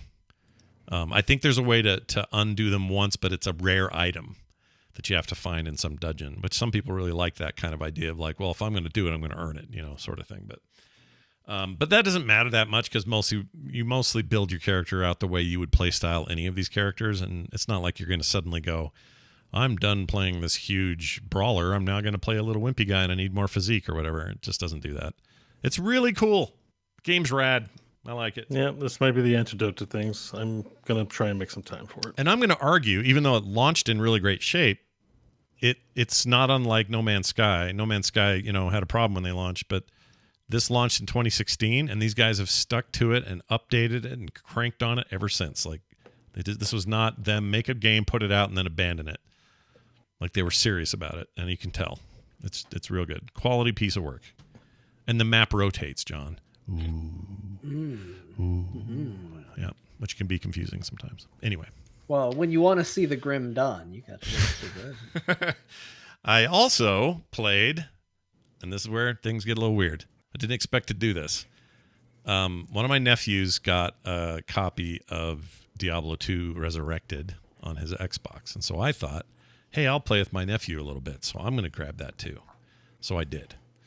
And I've been playing Diablo 2 Resurrected on the Xbox. And I also played it, but not on the Xbox. Well, let's talk about that game for a minute. Okay. It looks good. Looks great. I love how it looks. Absolutely in love with it, especially when you can switch back and forth and remind yourself about how it used to look. It is breathtaking how much better it looks now. My biggest problem with D2 Resurrected is that it's still Diablo 2. Now, that isn't to say it's not one of the greatest games ever made, because it is. And without it, I don't even know what the action RPG world looks like. I mean, it's crucial to the history of video games. But we've come a long way with some ideas. And one of them is not having freaking surfboard-sized runes inside your inventory all day just to give you a little stat bonus, or 1,000 other little things. I forgot, potions don't stack at all. They take. No, you have to put them on your belt, slot. And belt slot is a value to a belt slot. Yes. Like how many rows it gives you. Let me say that better in a way that makes sense. How many rows a belt gives you is another one of the things that you judge quality of belt on. It's not just how much armor does this give me. It's, it gives me room for this many potions on the belt as well. Yeah. And it's from an era in gaming where making those things a little frustrating was part of the game and in the enjoyment. I don't think people are in the mood for that anymore. So I think some of that stuff does not age very well, yet it's in there. And you might say, well, Scott, aren't there some quality of life things? Yeah, they let you, walk over money instead of picking it up and having it just suck into your inventory. You have to turn that on, but that's a thing in there. Certainly graphically everything looks better. And I think the care they've taken to keep it the old game it is, but make it feel like something kind of new is really remarkable. But at the end of the day, I feel like I'm hindered by things that I just don't think are fun anymore. Like, I don't think it's fun balancing all those health potions. I just, it kind of drives me crazy. Whereas Grim Dawn does something right in the middle. They have health potions. Instead of a cooldown based one like Diablo 3, they've got health potions in quantity, but you find so many that I've got I think a stack of 180 or something. And I never have to buy them. I'm never running out. And it's a single stack in my inventory. One little square has all 100 whatever. these are little things, but they add up and they make for a more enjoyable experience. Whereas Diablo 2 is still sort of stuck with some ideas that just, we hadn't improved on them yet. And Can you turn on damage numbers in D2? I don't know. I haven't tried. Because I almost bought it today because I was like, oh, there's a Blizzard sale. Maybe I can get D2R. I bought the Nova missions in StarCraft 2. Yeah. But I saw that I was like watching gameplay. I'm like, is it worth going back? And then I didn't see damage numbers, and I was like, you know what? Some stuff's better left in the past. I don't remember if it does. I'm gonna say no because I don't think the core game ever did. So I don't think they replicate that. As far as I loved it back in the no. day. Yeah, I loved it back in the day, but I'm like, I can't do it in 2022, man. Numbers, like, we've moved on. Yeah, and part of the Does problem, that bother you at all, or are you? The numbers don't bother me, but what does bother me is kind of related to what you're saying, and that is that the game is beautiful in its new presentation, and it makes it feel more. I feel more janky because I'm still playing mechanically what existed 20 years ago, and it doesn't exactly twist my chain anymore the way it used to. So I think it landed a little better for me, but I did have a similar experience. Like there was a part of me that was a little frustrated by, like I started putting my, I started building up my character and picking my abilities from the talent tree. And I was like, oh yeah, like mapping abilities. It's not like, oh, you've got your, QWER or your 1, 2, 3, 4 buttons assigned to this. Like, by default, like you really have to like think about your abilities in a different way, and it made me just start picking passive abilities. Like I'll just enhance my character's passives because I can't be bothered trying to figure out how I want to map this and how all that is supposed to work. And it made me realize how frustrating that is. So there's still some stuff in there that I was like, man, I wish this could be a bit more modern. And there even is an option where like you can key map things to a more modern sensibility. Like I think my potions are on QWER. Yeah. So there is elements of that, but at the same time, I do wish that they took those options a little further, especially because especially if you're going to play offline, like I understand online has ladders and leaderboards and stuff like that. You probably want to keep it a more set experience for those people. But I think if you're playing offline, especially with a game this old, like I feel like that should give you carte blanche to just kind of go crazy with what you throw into it. As long as somebody can replicate the authentic experience, if that's what they want, I don't see any reason why you can't put in a toggle that allows for infinite stamina, because the stamina system in Diablo 2 is just stupid. It's like, the worst. I hate it. I don't like it at all. It's just a pain in the butt. So, but I think overall I had a good experience with it when I finally kind of landed in this headspace of like, no, this was a slower experience. Like, yes, everything has become quicker and it moves faster and more kinetic. And like, hey, we removed this weird barrier between you doing X and you doing Y. You don't have to drag potions onto your belt and prep in town. Like it's all fast. Just get your stuff and go. Get your stuff and go. Yeah. But I was able to kind of get myself back in that older headspace of like, no, it's slow. Like you go to town, you're not in town for 2 seconds and then you race back out.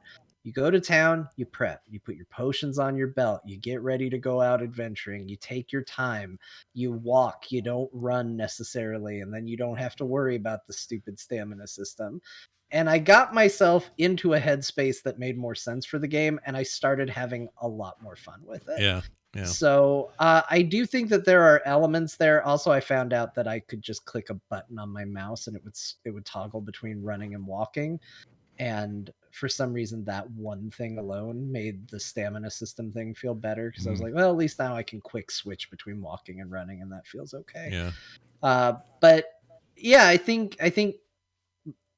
we're used to, after so many years of Diablo 3 and Path of Exile and stuff like that, of this like pace that is a lot faster. Yeah. And gameplay experience and loop and curve, whatever you want to call it, that's a lot quicker. That going back to this does feel a little bit like walking instead of running. Yeah. But I think if you are kind of down for that, it was a really fun experience I had with it. I agree. I don't know. I mean, I agree mostly. I wish they would have gone a little further to just add some options. That's all. Like, you don't have to use them. I'm with you on and if that. you're a purist Diablo 2 player and you're like, I don't want any of those options, I want to play it the way it was intended, great. I think you should have that option, and I'm glad they did it. But it wouldn't hurt if this thing had some options in there that just said, hey, do you want to, I don't know, maybe your potion stack, maybe the one charm in your bag doesn't take up all the space, and so you're arguing with your bag constantly. Like, there's just some balanced stuff there that I just think we've gotten better at in these games since then. And, nostalgia aside, I think that would improve how the game plays. But, I don't want to say this is a bad experience, because it's not. It's not even close to bad. It's actually, a reminder how rad Diablo was, and I love the tone of it. And I'm excited that 4 feels, kind of like a return to this look and feel. So yeah, I'm not, I can't complain about that. I don't know. I don't know what I do know what I was expecting, and I guess I'm getting right about what I expected, because I played a ton of 2 back in the day. Yeah. And now I'm, playing it again and kind of going, oh yeah, we don't do that anymore, do we? Oh yeah, this thing. We don't do that anymore. Games aren't like that. Yeah, I got hit by something that did slowdown to your character, and I was shocked at what slowdown was considered slow in this game. Like, no game in their right minds in this year would slow you down to the level that this game did. If you get like the cold effect placed on you, it becomes frustratingly unplayably slow, and you're just like, oh, this is the worst. Yeah, it doesn't feel good. They don't do that anymore. Like, it's funny, like Diablo 3, like slowing somebody like almost slows you to Diablo 2 fast or normal. Like, right. It's shocking how different it is as far as pace. Yeah. And again, some people that's going to be fine. That's going to be their jam. That they like it. And some people that's going to be a bridge too far for them. So yeah, I think that's just going to vary. I will to speak to controller control real quick here. It does control extremely well with a controller. Someone in the chat says infinitely better than keyboard and mouse, and I don't know about that, but I do really like what they did for controller support, which is where I'm playing it. And, like toggling for your sprint, you do it with left analog stick click. Just click and you're running, or click and you're not running, or whatever. So there's a lot of really simple stuff there. I think everything maps really well. If you're considering getting this for a console, you could do a lot worse. It plays really well. So there's that. Yeah, Diablo 2 resurrected. Everybody. It took us a year, but we're playing it. I also played a bunch of Diablo 3. Partly because it's partly Bo's fault, and partly the fault of I forgot somebody had gifted me a code on the Series X for a copy of this thing. And nice. I just thought, you know what? I'm in controller mood right now. Why don't I just fire that up and we'll see what the comparison is. And they even sell a version of the Diablo complete package where you get Resurrected with everything it comes with, 3 and everything it comes with, including the Necro and all that. There's like a whole package for like $60. But this was all on sale during this recent summer sale everybody's having. And I got it for like 19 or something as a standalone. For Resurrected, that is, and I already owned this, so I was like, well, I'm just going to fire this up. So downloaded it, fired it up, and Diablo 3 is still really great. It's great. In fact, playing Resurrected helped me appreciate 3 again, even though I've played 3 to death. Even last week on the show, I said I played so much of 3, they have nothing left to show me. But when I play with a controller, at least my interface is different. And so it's like, oh yeah, okay, I'm getting into a groove here and I'm having a good time. So I'm playing a Necro and, doing a season, and I don't know how long I'll play, but I really like Diablo. It's great. Yeah, I played a bit last weekend. I got up to my ancient item at Greater Rift level 70. Yeah. My ancient primal. Man, you do that fast. I think that's a cap point. Yeah. Yeah, like that's when you start getting into full ancient primals. Like, that's when the real grind begins, as you try to grind up your Greater Rift levels and compete on a leaderboard. But I think I'm out. I think I'm done. That's when you check out, though, right? That or you do a whole new character the next season. There's just so many games to play. Like, it was part of the problem. I had we'll talk about it in my section, but I've had a real hard time settling on something to play. Yeah, this week has been weird that way for me. And I just had nothing but like a nonstop itch for action RPGs, so I've been playing back and forth and still got into Lost Epoch a little bit. Or Last, I keep saying Lost. And then these two games and freaking Grim Dawn, it's a little bit weird. So to freshen things up, I played Fall Guys. Okay. Yeah. That's different. You Yeah, know, that's definitely different. those little bean dudes running to the end, trying to be the last one to win. Well, that thing came out in free-to-play format on everything last week. So Switch and consoles and PC and everything else. And it's all cross-play, cross-save, cross-everything. And that is a dumb good time. How many times did you say the word shit while playing? Oh, that? many times I said shit. Although I won my first ever game all the way to the end. I took first place for the first time ever yesterday on my Xbox. I couldn't believe it. I was like, "Oh my gosh, I finally did this! I'm like one of the cool kids now. I figured this Hey, damn you got thing out." yourself a crown. Yeah, I did.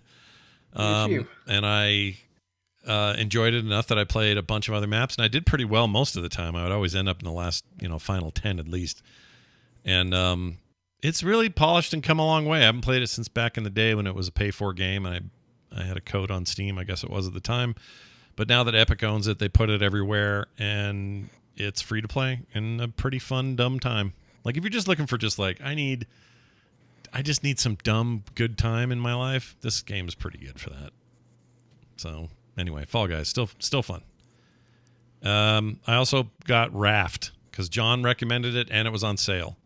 Yep, I did. Yeah, and so I downloaded Raft. I've barely cracked it open, so I have very little playtime. I can already tell I'm going to like it though. And It's got kind of a Wind Waker feel to it. Like, but with like it doesn't play like Wind Waker at all. No. But like it's a survival game, but it it scratched that same itch for me of the like I'm out in this big vast sea and then you see an island and just being excited about okay, what's on that island. Yeah, totally. And it sticks to that vibe really well. I'm always like feeling like I'm exploring in a cool way. It's mystery. It's like, is that an island coming up and it's the middle of the night? You're not sure you're going to reach it. You haven't built your oar yet or your thing, so you're not really aimed the right way. Should I swim over there?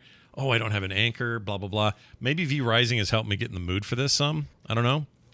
Yeah. But Yeah. played around in there a bit, and it's pretty neat. I think Raft is cool and is worthy of the accolades it's received. So now that it's out of early access, it just seemed like a good time to get into it. So I fired that up. I will play that more and talk more about it later.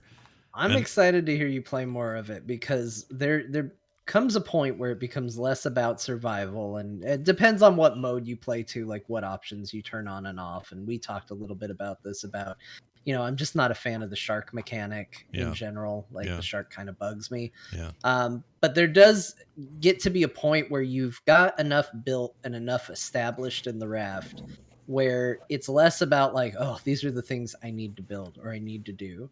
And it just kind of becomes this like build a cool like kind of wasteland survival boat. Yeah. And you just wind up with a boat that looks like it's straight out of Waterworld. Yeah. And I think when you get to that point and you're like just decorating this boat, I think you're going to be really excited about it. It's just going to be like, oh man, look at this rad boat. I got my janky little sail that looks like bike pedals just to turn a piece of cloth around, and I think you're gonna really end up so far I'm really enjoying it. Just the little bit I've done. I did fire up 2 modes, one with the shark, one without the shark, or one where the shark's just peaceful. I think that's probably how I'll play because I just think the shark thing is annoying. I know some people are gonna balk at that, but I don't care. I'm freaking turn off the shark. I don't care. I don't mind. I kind of wish there were more options to it because it's like it's not that I 100% hate the shark. There's a part of me that loves to go on islands and explore. Yeah. And the shark will still eat your raft while you're doing it. Yeah, while you're gone. It's just lame. Yeah. And it just there are things you can bring do. the raft on shore? No, it just floats out there. You have to put an anchor. But you can put things that keep that protect your boat. Like you can put metal edges on the side to keep the shark from being able to get it, and you can put things that repel the shark and stuff like that. So there are things you can do, but it delays the part of the game that I find fun. And so there's a part of me that wishes there was like kind of a middle ground where like the shark will be a threat in certain situations, but if you're off the raft doing something else, like on an island, he'll just leave you alone, because there's nothing worse than going exploring the island, coming back to your raft, and half of it's been eaten. Yeah, that sucks. I don't want to play that way. But I do want Or to make. you watch it go in two different. This happened to me where you look and you're like, that looks like a piece of my raft, and it's going one way, and then I looked over, I'm like, oh, there's the other piece, and it's going the other way around opposite ends of the island. I was like, I guess I got to pick which part of the boat I liked better and go save it. Yeah. Yeah, it's It's weird that way. frustrating. I really enjoy. I think anyway, because again I'm early, but I think I really enjoy the gathering and the. Okay, I got enough stuff. I can build a stove here, so this I can make better food, and I got a crate and it was full of meat. Oh, sweet! I can cook that meat. Like growing that stuff out, making a bigger boat, going full water world with it. Totally my jam. Dealing with a shark every 5 minutes for no random reasons other than there's a shark in the water. F that. I don't want to deal with the shark anymore. I'm done with him. So that's how I'm going to play. In fact, I have. That's why I've started a new game. I'm going to play that way. There is a creative mode, so if some of you are out there like, I don't even want to deal with hunger or thirst, good news. You can just build you shit. can do that too. Yeah. So, Yeah, my big thing is I think I do want the survival game. I just want less shark, and there is an option for no shark. yeah. So that's what I end up doing, but I would settle for less shark. I did Yeah, I did the you no prefer shark. to have a shark slider. Yeah, Yeah. shark slider's better than what the on and off, but for now it's off until they give me a slider. So there you go. Can you kill the shark eventually? I don't know. Can you? I Like don't- the I trolls don't in think you Valheim can kill are annoying, but until you can, know how to dispatch them and have good gear, and then the trolls are like, "Come here, I'm gonna smack you in your nuts a couple times, and you'll die." Because they're really tall, so you hit them in the nuts. You hit me in the nuts once and I'm down. So that's how that works. Yeah, but the trolls are like super rough early on in that game. They destroy your base. Then you overcome them. So maybe maybe you get a shark spear, a harpoon. There you go. You do get a spear. Like that is how you get him to stop attacking your boat for a while. We have to build one. So but, yeah. yeah, there's little things you can put put chum in the water, so he'll go do things elsewhere for a while, and I think that has upgrades. But I think he might be a part of the game forever. Yeah, I think you Yeah. just might always have to worry about a Well, shark. like I guess the loop in a lot of these survival games is these things are super hard, and then eventually you master them. Like that's sort of. But I don't know if Raft's like that. Sometimes early on you might get discouraged, but actually there's a solution. Depending on the game design, in the ones I've played, there's a solution to like an automation solution or just a power solution to the things that really frustrate you early on. One of the things Yeah, and this game definitely has stuff like that. Like if you don't like fishing stuff out with a hook, you can put stuff on your boat that will automatically pick. Like Oh, equipment really? up, That's good and- news, because that's why I would never play this game. It's So fishing. there's lots of things you can do to automate it, including the shark. Like I said, you can reinforce the sides, which makes it a lot harder for him to get in. I think you can put like spikes on the side, and then he won't attack certain sides of the boat. You can chum the water. If he comes up, you can spear him. Like there's lots of things you can do. Some of it is later tech, and the stuff that I find fun is all kind of in the earlier stages of it. So I just play with him neutral, and he just becomes my water friend. Yeah, and by the way, when he's neutral, you can just jump in the water and grab stuff. You don't have to hook at all. If you're like, oh, right over there is like 4 barrels, and I'm just gonna jump in and grab them, and then go back. You never had to hook any of that. But if you had the shark there, you'd have this constant threat. So, the fishing part you would have to not hardly ever do if you turn off that damn shark. Although, despite fear that this might be misquoted or misunderstood, there is a difference in this game between fishing and hooking. Yeah, fishing and hooking are 2 very different things. Catfishing is also a third different thing. I feel like we're talking about TikTokers now, all this stuff. Yes. Catfishing, hooking. Anyway, it's cool. Raft is cool. It's a neat concept, and I'm glad they made it, and I'm going to keep messing with that. I got it for like $13. It was stupid on sale, so there's that. Okay. Oh, and some V-Rising. I played a bunch of that. I actually think V-Rising is responsible for me jumping over to all these freaking action RPGs, because on the one hand, you play V-Rising, you're like, oh, it's kind of like Diablo, except with all this, like, build stuff and survive stuff and It's item level stuff and all that, but it's kind of Diablo in a lot of ways, and it is. But you play it long enough, you're like, yeah, I could go play Diablo a little bit too. Like you just kind of cave and play Diablo. I don't know. It's weird. I'm having a weird relationship with that game, but still playing that. I've said that. Like I want like future content for this to be like, can I just go fight in a level? Yeah. Can you give me daily objectives or something like dungeons? Yeah, I would like that a lot. The fights end up being such standoffs. It would be nice if you could go into like a cave full of iron, and part of getting that iron is just wiping out all the stuff in there, but doing it in a more methodical kind of just get through there kind of way. I don't know. It's hard to explain. A gauntlet of fighting. Yeah, there you go. Don't make it so that I'm thinking about doing farming and stuff. Like I just go, and my activity here is to face a series of combat challenges. Yeah. Yeah, it's cool though. The game continues to be neat. All right, John. How's about you guys tell me how are we doing with TMNT Shredder's Revenge? How's that going? Cowabunga, dude. It's great. It's radical. Yeah. So tell me what. So do you guys want to get into the whole thing where you tried to crossplay and it wouldn't work, and what you ended up having to do? Yeah. So we spent an hour. I streamed it, so I think it's still available on video. An hour of me not being able to get multiplayer to work. It was so long. Crofton and I started at 8:30. John joined at 9:40, and I was still troubleshooting. Yeah, I was worried they were going to be halfway through the game by the time I got there, because I was driving home. And I got the Discord call, and I was like, oh, I've still got so much to do before I'm ready to play with these guys. And I got the Discord call to my phone. I was like, man, they're going to be like halfway through this game without me. I'm sad. I wanted to be a part of it from the beginning, and I felt really bad. And I finished the drive home, did a bunch of stuff, watched the baby for a while, and then finally got him settled and was like, all right, I'll go. Let's see where they're at. And I joined, and Bo's like, yeah, we haven't played yet. And I'll tell you what it was just getting crossplay working. So I bought it on Steam because I'm like, I like Steam. I'll give the developers money. Okay. Everyone's like, I'm getting it free on Game Pass. And I'm like, and of course it didn't work, right? It was all good until it just didn't work. The crossplay long story short, like I had to get in. So apparently it's synced in with Epic. So I connected my Epic account, and then I connected my Epic to my Xbox account. I tried everything. They have all my data now, by the way. Yeah. But at the end of the day, what I did was I bought it on the Xbox app because I don't need Game Pass. So I bought the game on Xbox, and I requested a refund on Steam. And my reason was like, crossplay does not work. We'll buy on Xbox. Give me a refund. And they did. And they eventually did give me the refund. So that was nice. Yeah.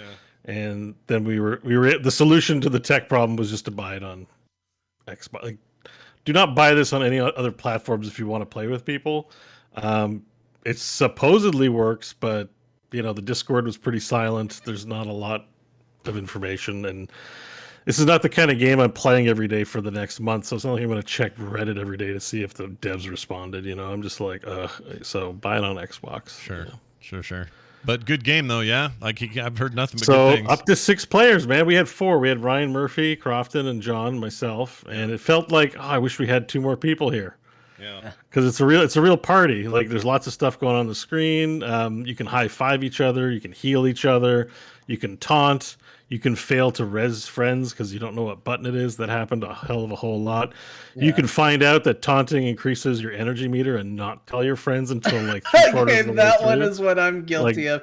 Like up to this point, Bo's been laying out some sins about co-op gameplays. Like you can press the wrong button for revival, and I'm like, yeah, Crofton, not knowing. Yeah, Crofton does not know how to revive people. He just dances in front of them.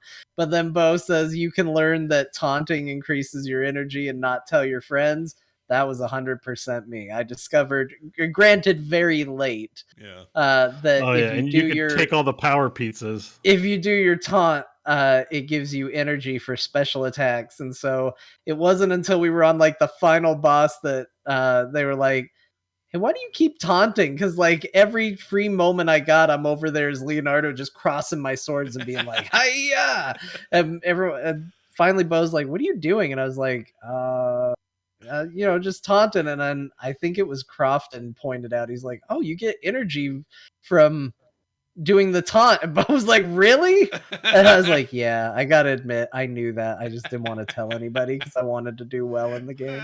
Oh, yeah, they were super dicks to me. There's all kinds of moves, and I wanted to study them for 10 minutes, and no one wanted to let me study the move list. Yeah, you just got to keep. Yeah, we moving. I wanted to might just have learned button that if I mash. had a chance to study the move list. But Who anyways, who we had played a great April? time. It was a lot of fun. Who played April? Anybody or no? Nobody. I was No, wanted to bro. play April. I got voted because I'm like, how can we play TMNT and not have all the turtles? Yeah. Yeah, that So was I the was like, logic. So fine. we had 4 people. There were 4 primary Ninja Turtles. Bo was gonna play April, and the question was floated by me. Hey, how can we have 4 people for the Ninja Turtles game and not everybody plays as a turtle? And Bo decided to go along with that. And for revenge, he killed all So my important NPCs in D&D. So let that be a lesson no, to you. that's not what That happened. under no circumstances, if your DM says he wants to play April O'Neil, you let them play April O'Neil, or he will get horrible revenge on you. That's not what happened. They were completely unconnected. I blame Scott. If Scott would have been there, I could have been April. I It's really tried. Scott's I had fault. stuff. I had stupid family crap I had to go to. I would have. Yeah, well, I would have been there. you could have just told him it's TMNT, guys. I know. I should have said it. I'm sure my father-in-law Like, would it's have a been. wedding, Scott. Like, I know, but turtles. Yeah, Turtle turtles, time. everybody. That's what I kept telling my wife. I was like, hey, can you watch the baby? Because turtle time.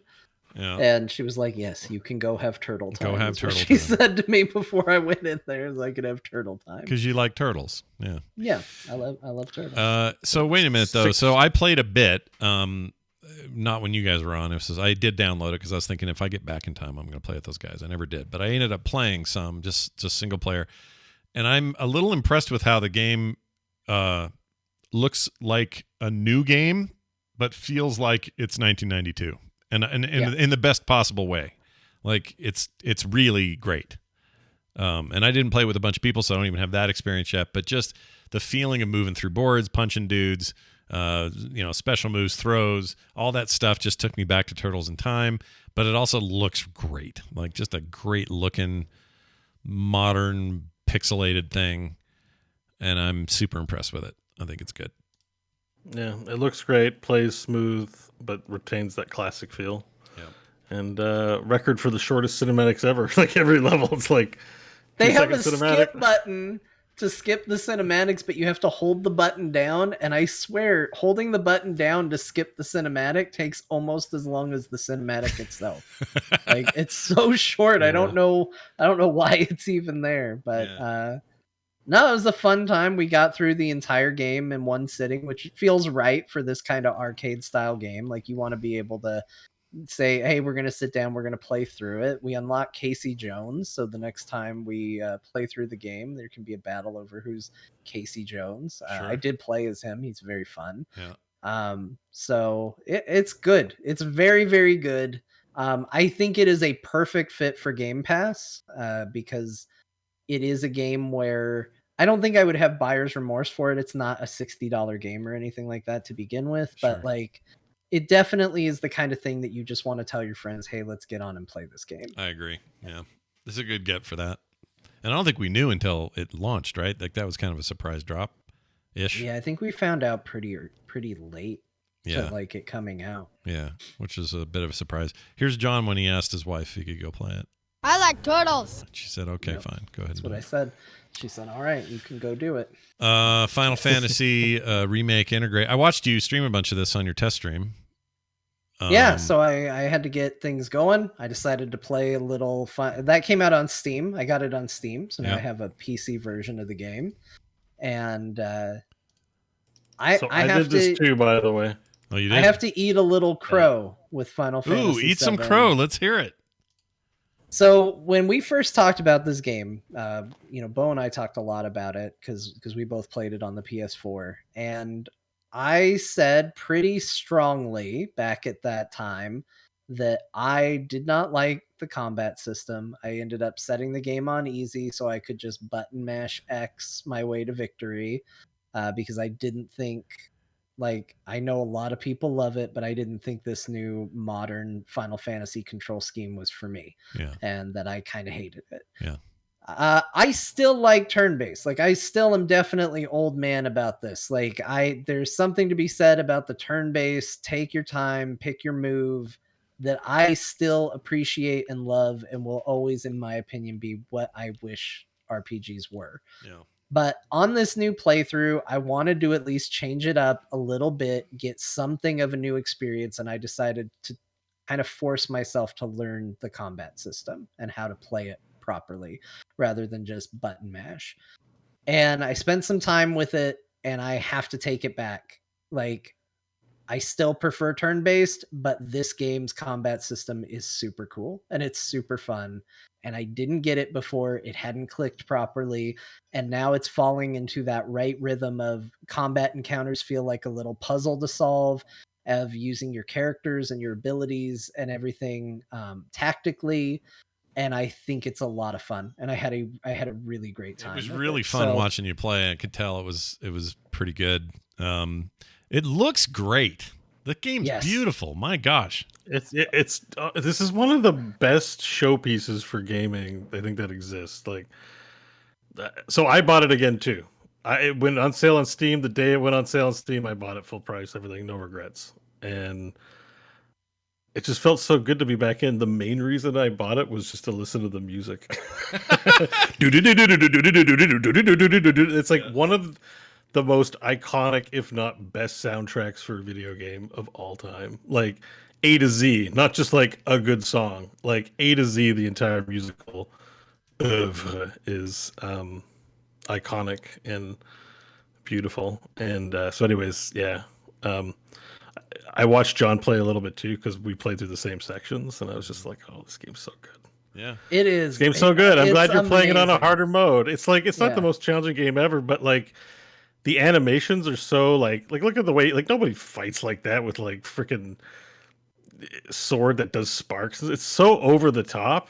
It's just and it just feels great to do. And Yeah, and the sparks and lighting effects in this game and explosions, like, this game just has style, and it feels great, and it looks great, and staggering opponents feels good, and getting good counters while in the punish mode is good.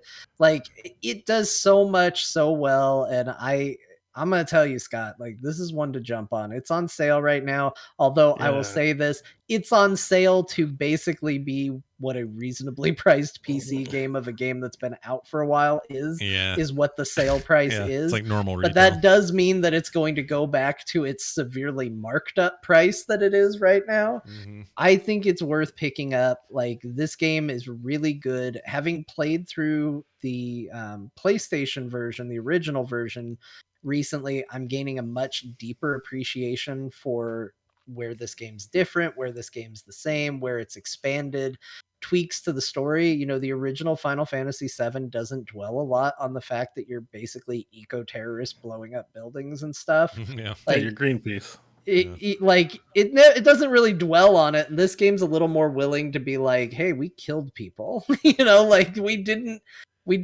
necessarily do a great thing, but we did it for good reasons, and, you know, what do you think about that? And I really, really like it, and it is a fantastic game. I was thinking of streaming through all of this at one point, but I've been having so much fun with it. I've been playing it on my off time too. So I don't know, maybe one day I will stream it all again, but this game's just fun, and the environments and the setting are just like, it hits a mood between, like Bo said, music and all of that as well. Like, there's a part where you go through a town like late at night, and it's just like kind of the upper, like, middle class. I don't want to say slums, because you're definitely in the slums at one point. You're kind of in the middle class residential. And just the atmosphere of it is unlike anything else in another video game. The mix of the music and the look and the feel. This game's just fantastic. So is it this thing you're talking about? This you're not talking That's about one that. of the songs. Yeah, That's but one that's of it. them, yeah. That's in every Final Fantasy. That's, you know. It's very nice. Very orchestrated. Yeah. Yeah, but that song's in all of remaster them, this though, is right? good. Yeah, I think that it one's in is. all of them. Yeah, like that's the one song that's common, but it's a good version of it for sure. How about this? But This no, is called Midgar City of Mako song. Mako Reactor's a great one. Those who fight further, like all of any, pick anyone. They're all good. And there's they're last all one. Here's Mako Reactor.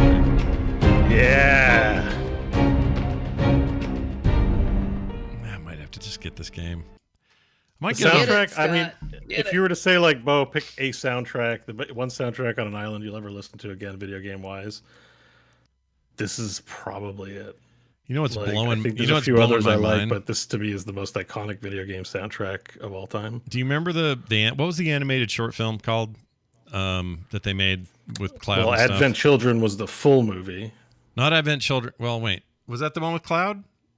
Yeah, it's Okay. a full feeture film. And it takes place after Final Fantasy. That's so. right. So I saw that and loved it back in the day. It was like, I don't remember, 07, 05, something. It's a while ago. It's an older one for sure. That I was just looking at footage from that. The game has better real-time rendering than that thing did Yes. with post Yes. rendering. it does. Yeah. And That's why this game is that like, says a holy lot. shit. That says a lot because that was actually super rad in the day. Look, yeah. and like I know Hallmark movies aren't your thing, right? You're like I like Barry and the Boys and Mad Max and stuff, but I'm telling you, you give yourself over to this game, and you will be eyeballs deep in the will they won't they of between Cloud, Tifa, and Aerith, right? Yeah. You're gonna love them all. It's gonna bring tears to your eyes. The melodrama. How about this I'm telling Jesse? you. Jesse looks like This trouble. this makes grown men cry. Wow. Really? Yeah, for sure. And also, this is shockingly, it'll make you try and get the best dress possible when it comes to the cross-dressing segment of the game. Wow. You get really into it. Yeah, Fantastic. It's really pretty. That's the thing. That's the big takeaway for me is I can't believe how good it looks.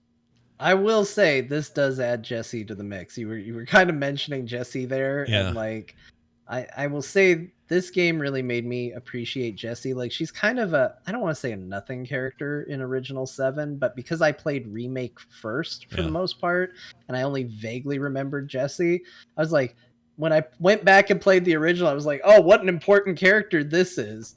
And like she's nothing in the original Final Fantasy 7. Like she's barely in it. Yeah. She like there's really nothing there. Like there's enough for you to go like, I know that character. And just kind of be like, yeah, I know the name when, you know, stuff gets real.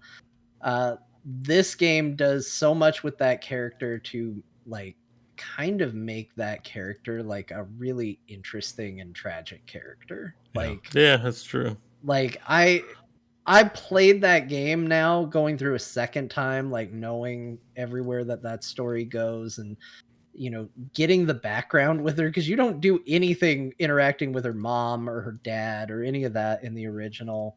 And like getting to that stuff, knowing what was to come, I was just like, I just felt sad. The game just made me feel sad. And then I was excited because I was like, yeah, this game's making me feel things. What a good job this game does. Yeah. Yeah. Like there's very few games that really move you emotionally, and the remake nails it. I think the original did that to me, but the remake even more because the graphics and melodrama, you know, that anime melodrama really just like gets you, like that sensibility.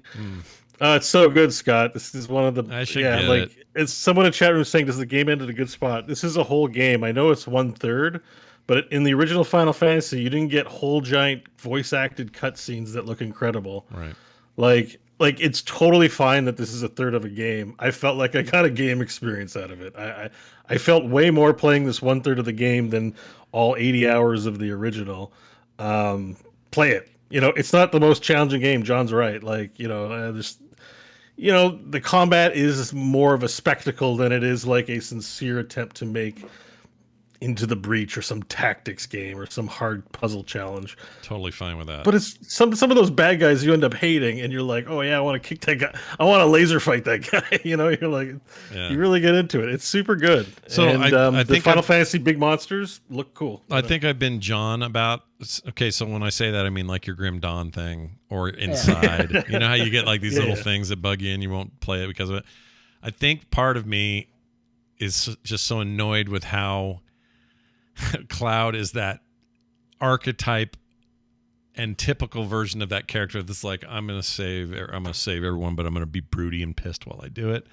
There's Yeah. something about that makes me go, do I really want to be him? Do I want to play that? But I think But what he this has a game journey. does that's smart, because I found myself thinking this even the second time I've played it. And again, now I know Cloud and his journey a lot better. I should know better.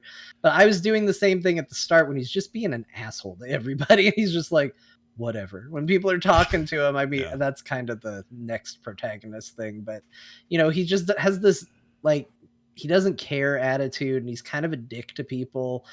But eventually it starts to grow on you in a weird sort of way. So like there's a part I got to last night when I was just kind of playing by myself, where he, because of his attitude, gets kicked out from celebrating with the rest of the group. And he goes outside and he finds this gang.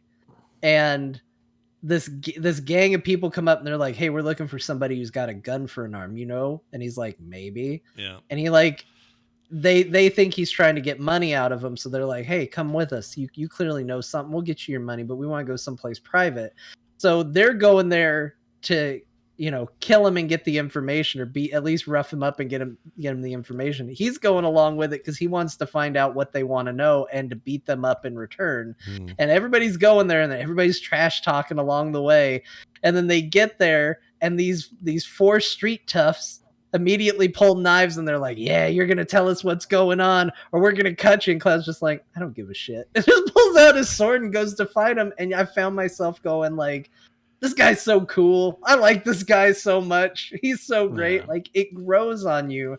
And I don't think you're supposed to like him at the beginning, but I think you're supposed to like warm up to him too, in the same way these other characters do over time, and the way he does to them. Yeah. He changes over time too, right? Like he doesn't stay this whole way the whole. These are characters that are in position A that end up in different positions by the end of the tale. So, you know. Did they say when won't the stay second that one's way. coming? Did we get a date on that or a 2023. Next year. Okay, so Yeah. next year sometime. Yeah. Yeah. So And if development on 3 is happening. But you- this is it's good on its own. Like if the rest don't get made, I'm still like, man, that was a fun game. I love seeing everything remade, and it's top of the class storytelling. So let me ask you this: if I had the same exact amount of money and the game cost the same either way, and I PC or my PlayStation, should I sit on my butt with my PS5 and play it there? I think on the butt is like a little bit. Like it's definitely looks good on a big TV. You got an 80-incher. Yeah. Well, Sorry. 75. I mean, he does have the PS5, so it's gonna be You the got an best looking 80-incher on version. a It's gonna be on big 80-incher on TV. 4K. Yeah. But it depends where you want to cry. Like if your computer's better for your more intimate, you know, if the kids are around and you don't want your kids, or they're just being distracting, so you're not getting lost in the fantasy of it and getting in the zone, you know, when you suspending your disbelief and you forget you're a person and you're swept up in a movie. Yeah. If you have a less personal experience on your couch, I wouldn't do it there, right? If people end up playing Overwatch in the room are yelling like, get on res me, you know, ruining your immersion, I'd say do PC if you just have more personal space there. Okay. Yeah. And it plays real great. It looks real good. I mean, on PC. So yeah, I'd run it just fine here. Yeah. I was just but like it's a movie enough to be like, please watch this on a big TV. I mean, Kim might even watch you play. Like this is almost like if you got that kind of relationship where your partner will watch, she likes play some sometimes. games. Mm-hmm.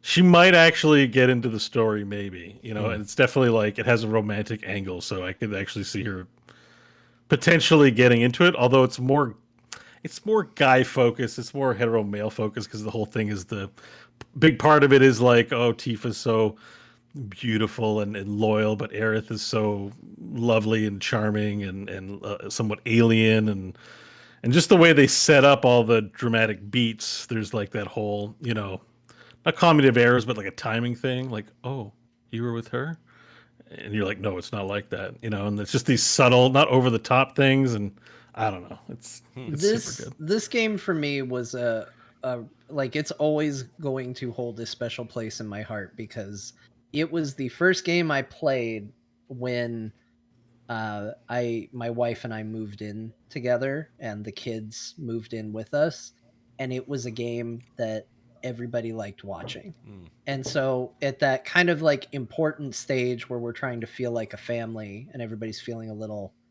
alien and foreign to each other a bit, it was this thing that everybody would sit down together and watch and play, and like a common language around the house. And so it was like, I think the game is good for that. Like, I think it is a great game for people to sit around and watch. It's what happened for me, obviously in a very special circumstance, but I think in general, it is the kind of game that like the characters are so big and easily understandable and all of that, that people just can come in at any moment, sit down and be like, oh, I know who these characters are and kind of what they represent and what they do, and get invested in whatever's going on the screen. Mm. I think I'm gonna. Well, that makes me want to get it on PS5 because that's how. Yeah, and that's one more thing. That just reminded me. We don't know if there's going to be any sort of like Mass Effect, like things you did matter. I mean, it's not really a game of like big decisions or anything like that. Sure. But I am curious, like when the next one comes out, is there going to be an element of like, hey, do you have a save from the previous game? Or if it is going to wipe the slate clean.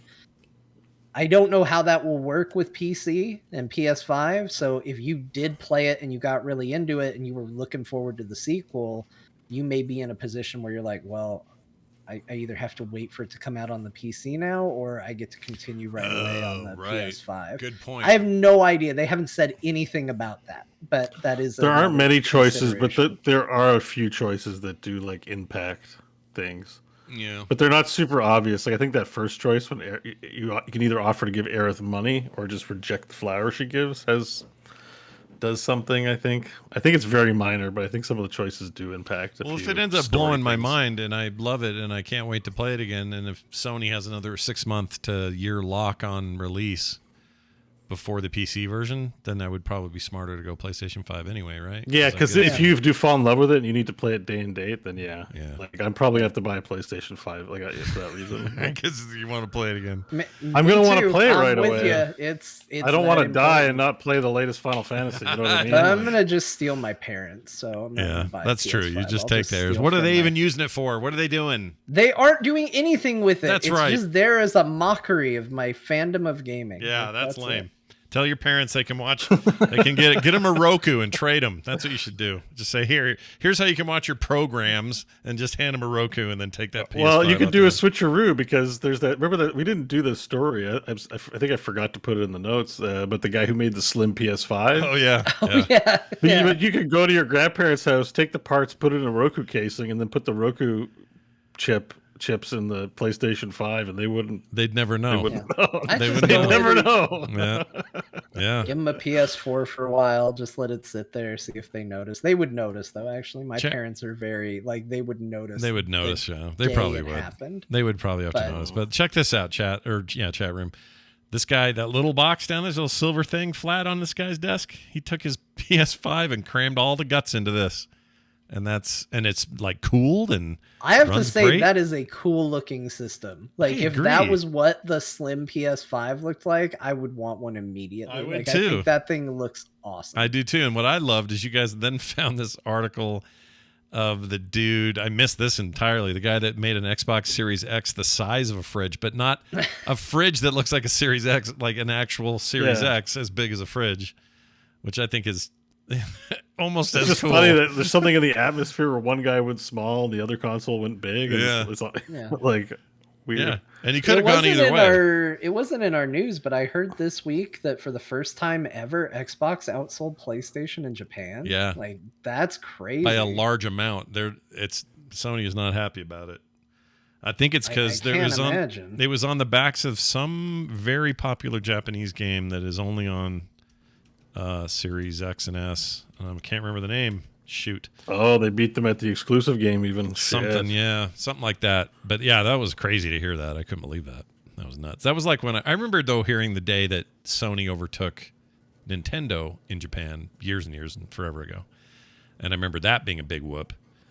But they've held that position for a long ass time, and they'll probably get it back. This ebbs and flows. I think they will. I don't think this is going to be a permanent changing of the guard or anything. But again, one of the weird advantages that Microsoft has is once you get into their ecosystem, you have a quick, easy access to a lot of things, and it makes a very strong case where, you don't have to talk about buying the latest game, you just have it. So it is a way to convert people, to get them in on one big title, and then all of a sudden it's in their homes and they have access to a bunch of other stuff, and they're all And it syncs with subbed. their PCs. If they're Windows PC users, then a lot of that stuff carries over to your PC as well, which is nice. Like Yeah.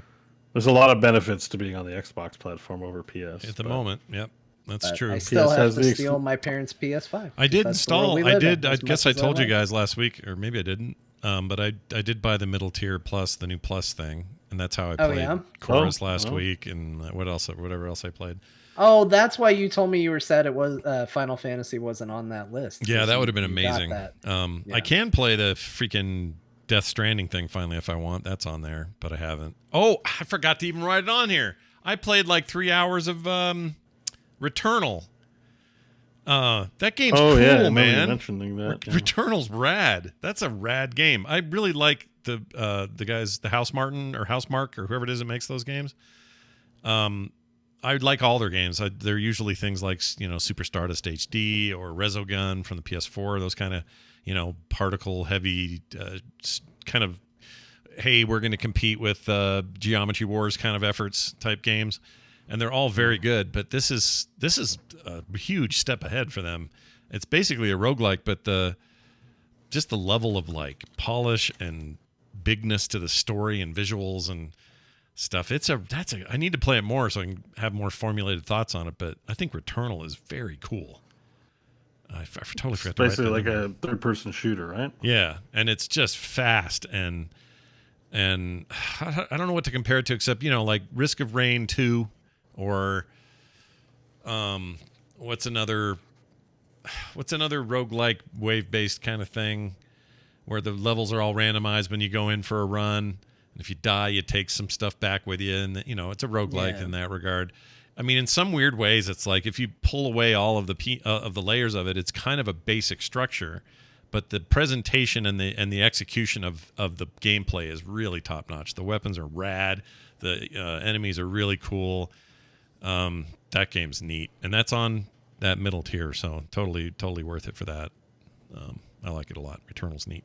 I'll play more of it and talk more about it later, but I think that maybe they announced that it's going to be coming to PC if it hasn't already. I think that may have It been wasn't one of them. exclusive at first, but I think it's coming to PC. Yeah, that might be a PC announcement. You're right. John, you also played Vampire Survivors because they had an update. Now you can play as a tree. How's that feel?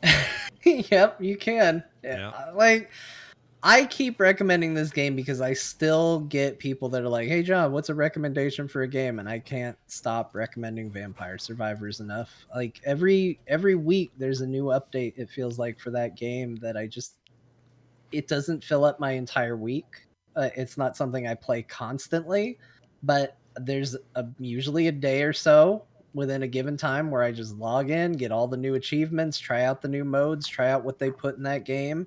They've put in some new heroes. There's a guy with a top hat, and he walks around just holding his top hat and telekinetically throwing objects at enemies. Yeah. But the big new secret character is a tree, and it can't really move super fast. It moves extremely slowly, but you just build up these you build up powers that basically wipe things out where they come to you and it kills them.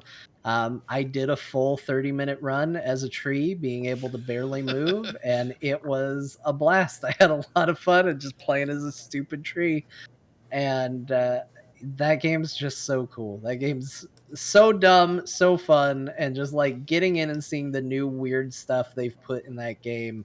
That was actually a really easy one to unlock once I found out, what you needed to do. It was basically run around as the dog in the bonus level where it's all plants, and you heal the plants, and at a certain point you unlock the tree. Because So the plants are so happy about how you're treating them, they're going to give you a whole new character to play. Yeah, so now you just get to play as a tree.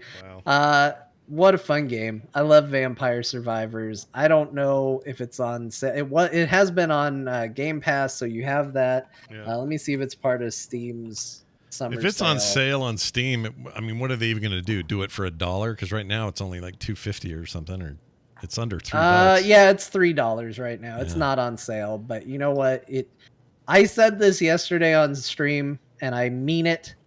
I feel bad that I only paid $3 for this game. I genuinely do, and I feel like if they put out DLC that was just called the "You took terrible advantage of us" DLC, and it was like $10, and you didn't get anything for it, it was just a way to give them $10 more, I would buy that DLC because I feel bad. I have 72 hours in the game. That's a lot.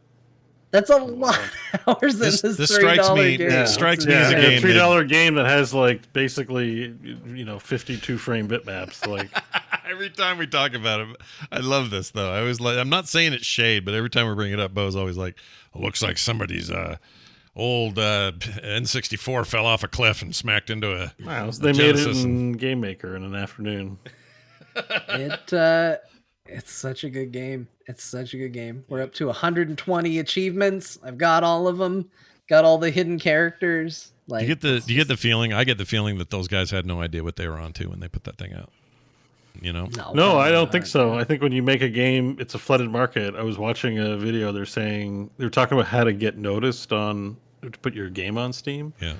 Wishlisting is good. Getting up to 10,000 wish lists because that'll favor you in the algorithm. So getting a lot of hype and wishlisting people is part of the deal because 40,000 games a year are put out on Steam. That's a lot. And if you think about how do you get your game, there's only 365 days in a year, right? So on average, that's like,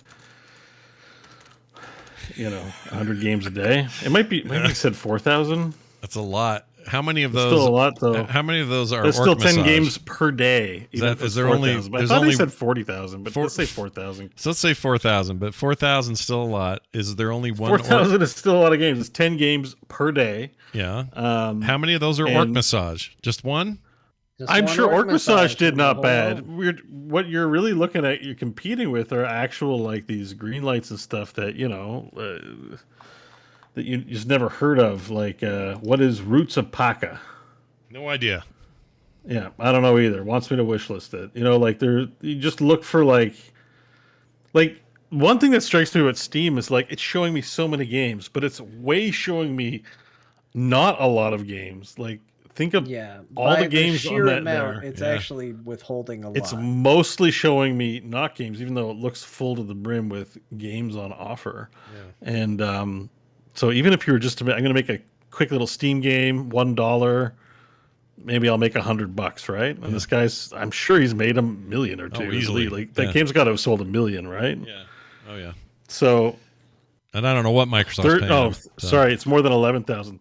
Zero just linked something in the chat. 30,000 games in a year per year. No, 11,000 games in a year. 11,000, 30 games a day. Wow. 30 games a day, and you wonder why I'm like, I'm so overwhelmed with games. That's just like triple A's and notables. Like, imagine trying to play everything that comes out. It's like, and that's not even the mobile side of things, right? These are the respectable we released on PC games. My friend Roger is such a bastard. He has this old. They don't do it anymore, but it's grandfathered.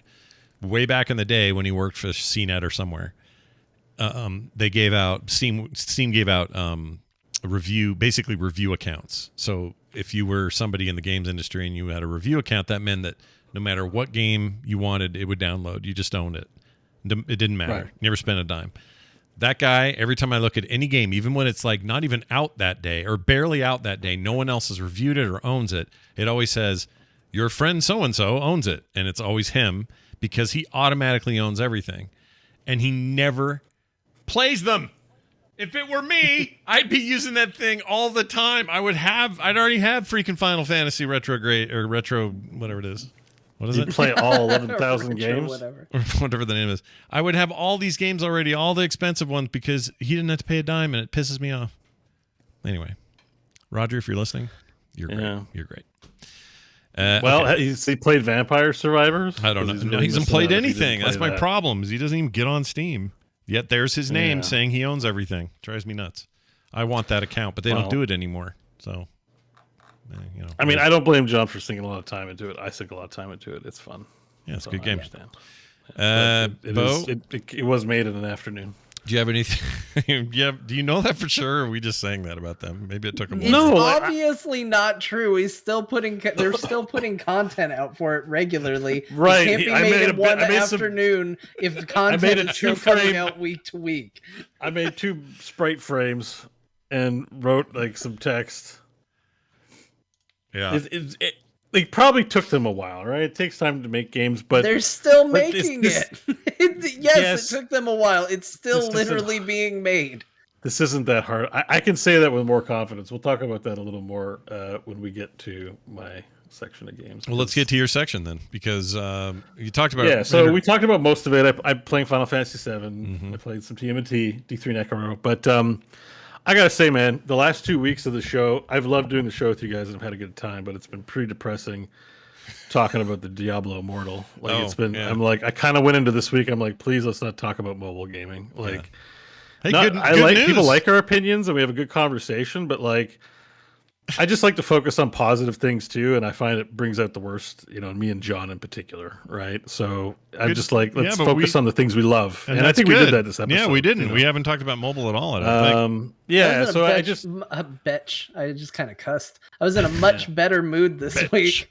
So I think that probably helped. I hadn't And just we had a- moved houses, so and we had a few listeners, that helped. kind of. It's not just that. Like I know that we just talked about. There's so many games. Doing the E3 coverage for all these games was like actually mentally overwhelming for me.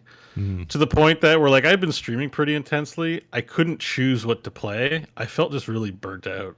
I haven't streamed all week. I haven't played games all week, and I, talked a little bit last week about watching lots of YouTube. I'm like, I need to stop watching streamers.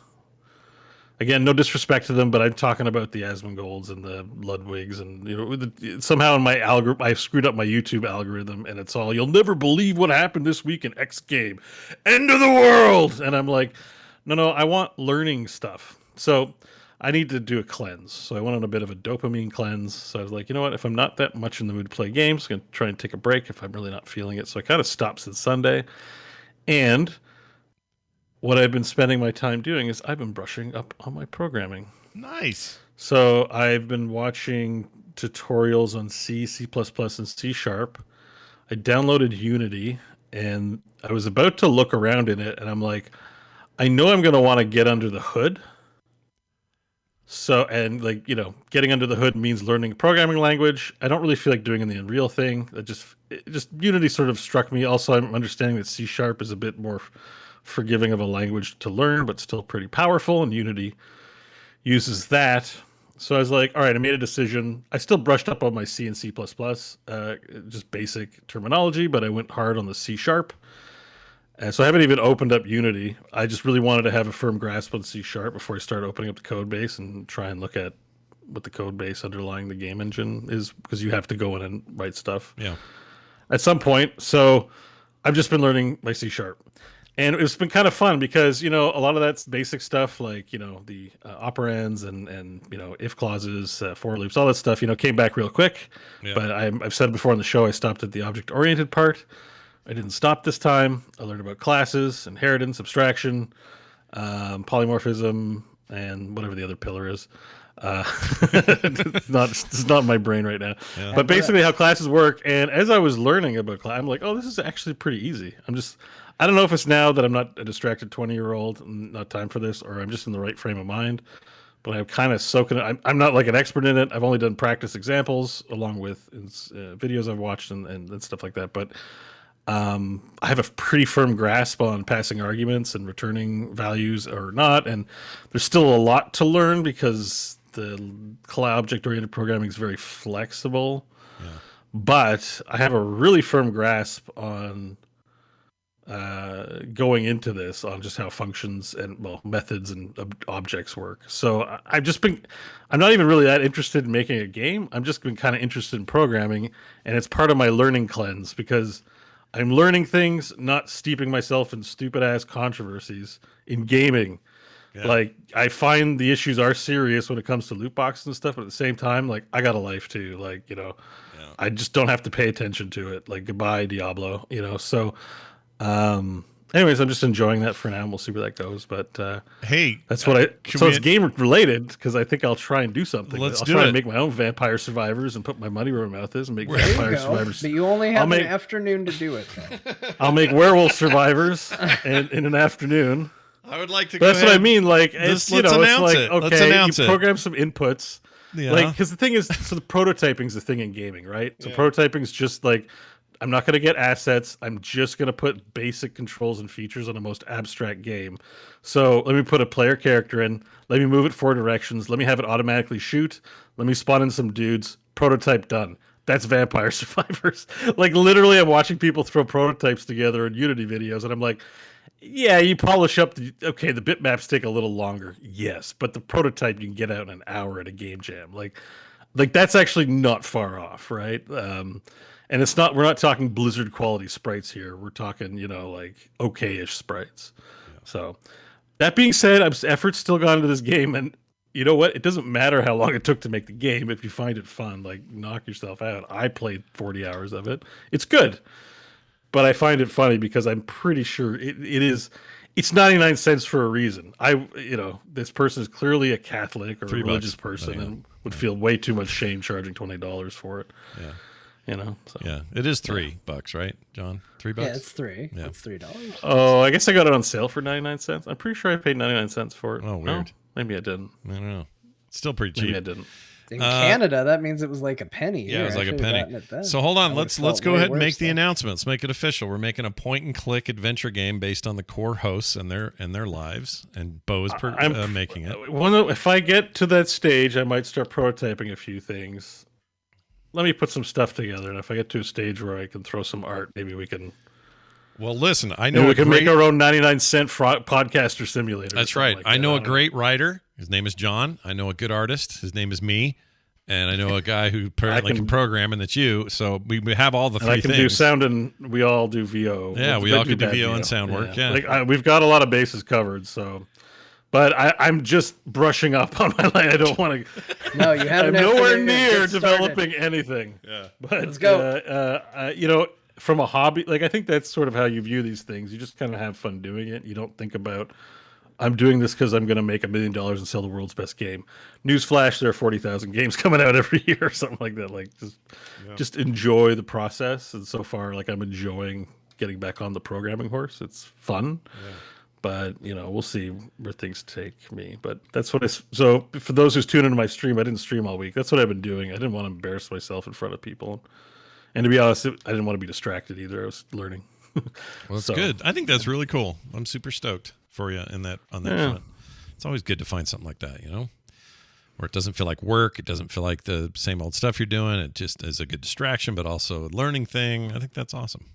Yeah, I mean, I may throw up a few streams where I start screwing around in Unity and prototyping. We'll see. But I didn't want to be under the pressure of being watched. Yeah. Week, so. Totally. I feel you. Yeah. Well, all right then. Very cool. Let's get to this quick email before we close things out this week. And here it is. That's a good question. This came from Kurt, spelled Cuyrt. That's pretty cool. Kind of like that. Hey guys, he says, as he sent this to talktothecore@gmail.com, please tell me you will always try. This is funny, and in the shadow of Bo's comments, by the way. All right, here we go. Guys, please tell me you will always try and record your reactions to live presentations for game companies, etc. I love when you do that. Who needs E3 when you have you guys laughing and chatting during these things? Kurt. Aww. So as much as that overwhelmed you, somebody wants us to keep doing it, Bo. Well, I like the live I'll reaction always do things. it, The yeah. live reaction's not a problem because then we're just being cruel human beings. Like, someone from Ubisoft gets up and we're going, Ubisoft? Like, that's it's more just like, what do you think of this trailer? I don't know. It looks good, man. But also I hate the title, or I hate the fingers, or I hate the animation, or I hate are all John something. things. And then, well, it's just because that's what's fresh in mind. But I do my fair share of unjustifiable hate over something that someone clearly worked hard on and is amazing. Yeah. I do my fair share of it. And I think I just wiped myself off after last week and went like, I don't want to be a chain smoker of negative things. I don't really even want to be a critic of things, So I just felt I went too deep on I don't like this and I don't like this, and it really just comes from a place of overwhelm. Like Sure.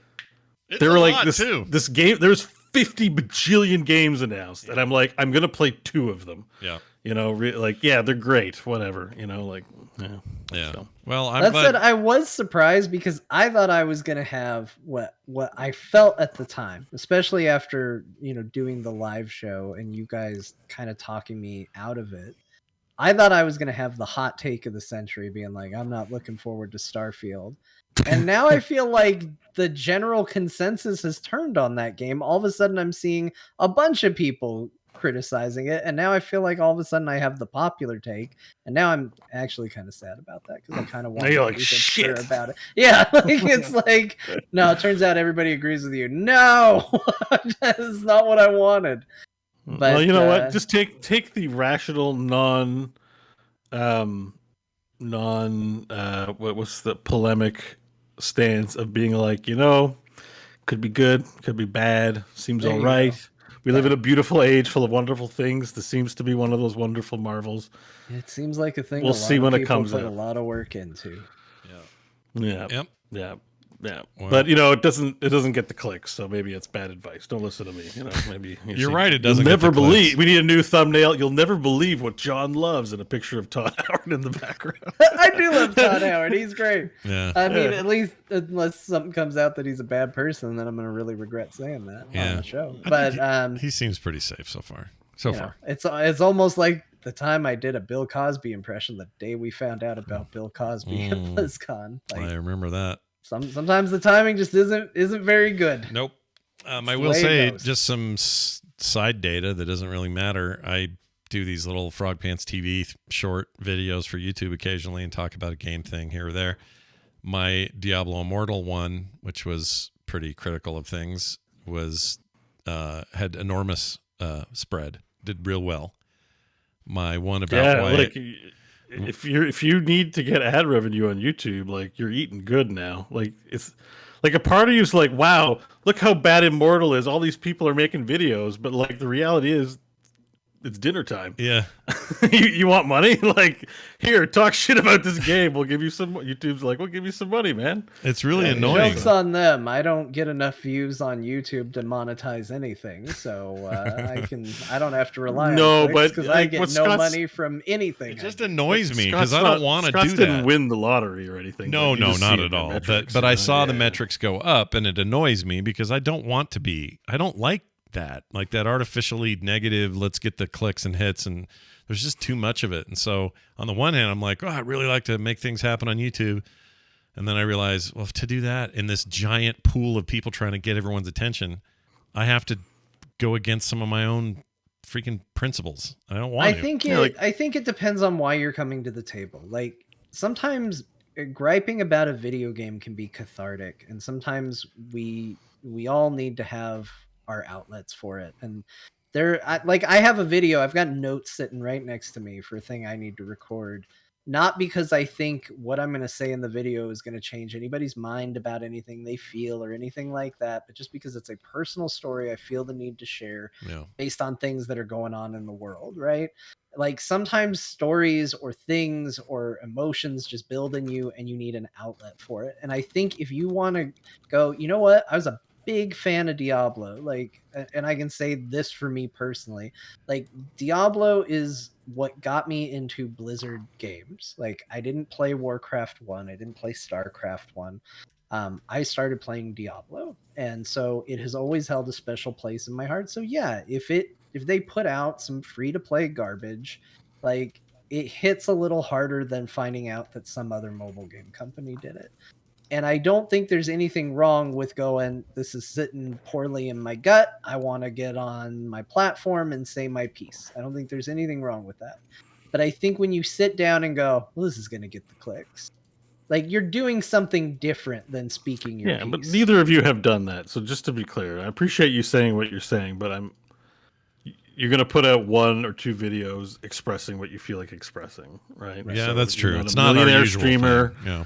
Who doesn't do that much Diablo Immortal content all of a sudden with 2 weeks worth of, and one more thing about Diablo, Yeah. That's my algorithm. I watch a few videos, and then these guys are putting one out. They're still putting them out. You'll never believe what Quinn spent on Diablo. Kriparian says this about Diablo, and I'm just like, you guys shut up. Put one video out, and then it's I will done. also say, if it was my job, I would feel 100% different about this. Well, yeah, Of course, if I was making millions, Like- I would have 50 videos. Like the system incentivizes it. Like I'm not better than them. Like in my world, where whatever video I put out is going to make me approximately zero money, I'm like, yeah, high road for days. Like, put out one video, say your piece, and move on. If that's how I'm feeding my family, or even if it's just myself, you know what? I'm going to do what gets the clicks because that's my job to do it. So I understand where it comes from for some, but it's certainly not something I'm in a position to do right now. And it's a lightning rod for conversation. It's arguably more complex than that. I had enough. That's all. We'd spent 2 weeks on it. My YouTube constantly is telling me about it. So like the programming thing was just, I need to clean. Now that I've done a lot of YouTube or Unity and C# videos, I'm now getting videos of proper nerds. Algorithm. Yeah. Proper nerds with low charisma scores going, on today's course, we're going to learn about inherit. I'm like, refreshing. Very low charisma. Strong Eastern European accents, strong Indian accents, strong Spanish, like not like, white neck beard, like, you'll never believe what happened in Diablo today. And I'm like, great, I had enough of you. I'm like, thank you.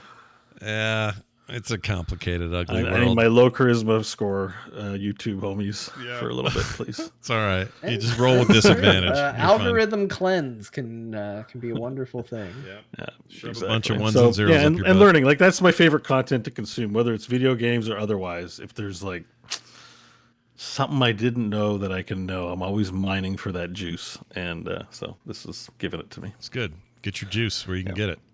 That's your emails. talktothecore@gmail.com. Now, before we go, we got a mashup from Jamie, and this is supposed to be a doozy. I'd like to share the votes. 53%. Okay, the title is Jays or Jizz.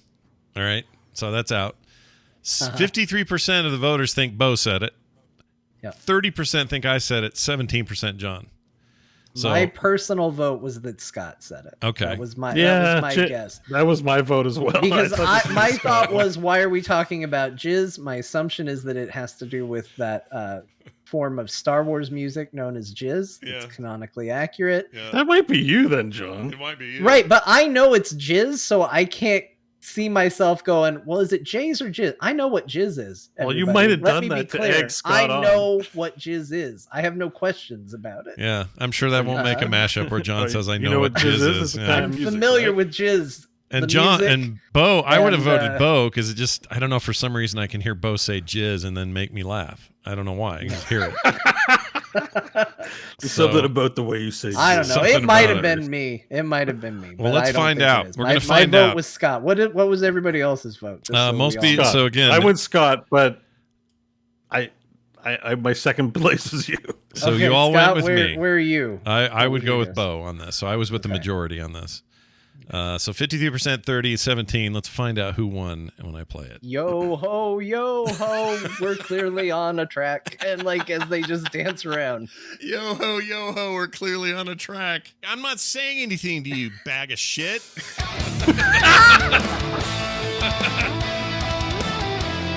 What it feels like is, when you make a customized character in a game and Sure. it's got sliders. Yeah, and you penis, go- like a penis slider. You go Yeah. let me try moving the nose shape, and you go, oh no, that's not it, and you move it back, and you're 100% certain you put it back where it was, and you're like, the whole face is like, what happened? No, Patrick never kissed me, not once. I mean, Is your penis? no, with his yes, he touched me with his Europeanus. I did not expect that. Shit, it was moist again. Oh Yeah, crap. whatever. Okay. It's fine. Everything's ephemeral. Ephemeral. Ephemeral. Muriel. Ephemeral. Everything's ephemeral. It's fine. If it makes the service better. up because you ordered cookies from Amazon. But fine, if you're gonna talk like that, I'm gonna go back to my house house and eat them on my own. That's right. I want to hold one just to see. Yeah, I do want to touch it. Yeah, I want to touch it. I've watched a lot of videos after beating it. I was like, all right, let's go. Give me the old lady voice to make up for it, Amazon. Then we're friends again. Oh, I'm sorry. We got no. Oh, it's just, sometimes. I mean, I would be much easier for me to forgive my Echo if she talked like that. That's all I'm saying. I'm experiencing an error. I've decided to turn off and on your lights to let neighbors know you might not be able to order more of our products. Coming in here with your guns and your glamours and your light systems. See, Mr. Wayne, you're not gonna catch me, because I'm Hairbird. Hairbird. You won't get me. The only way you'll see me, Mr. Wayne, is in a YouTube thumbnail. That got me in the mood to play a brand new game that hit Game Pass over the week called Olija. Olija. I don't know. How would you say it? Olija. Olija. I'm not sure, I mean, it but depends on like what we're saying here, but if it's Eastern European, like I'm guessing, the J's are Jizz. Jizz? Like my brother is Jacob. Oh, Jacob. But my Hungarian grandmother would call him Jakob. Jacob. I don't think we're going to be able to get away with calling this episode Jacob. Jizz or Jizz.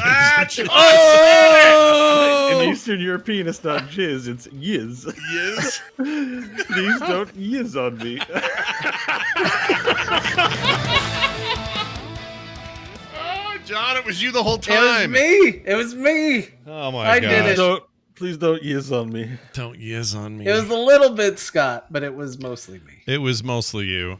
So, hey, everybody, you were all wrong. John got third place in this vote, and it was him. I love this game. It's too good. Too good of a metagame. Thank you, TMS Mashups, Jamie, for doing that. You do great work, and I can't wait for whatever you do next. John's old lady is...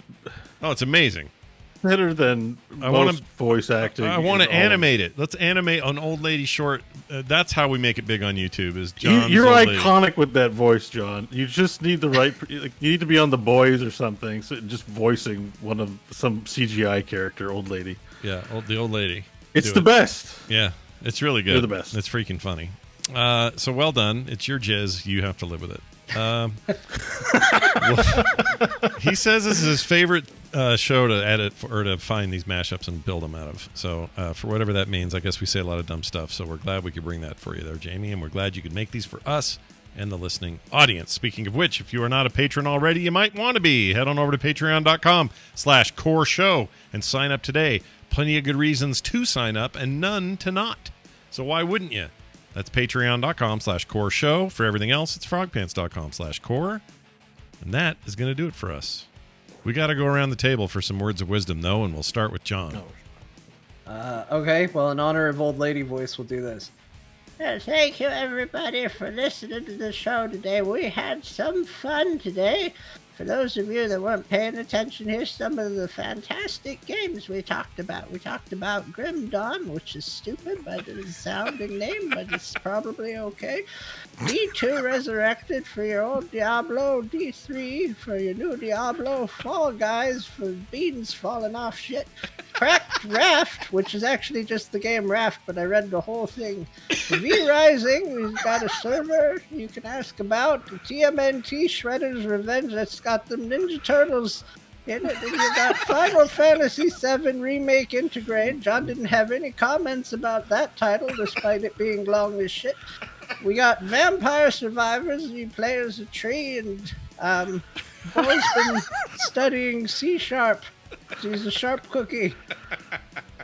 Respect your elders. Dude, the way you said turtles there made me yiz. It made you yiz? Oh my gosh. Yeah, those are my words. Goodbye, everyone. See you next week. Those are Bo's words of wisdom. Have a great week. Go play some video games. We'll be back next time with more right here on Core.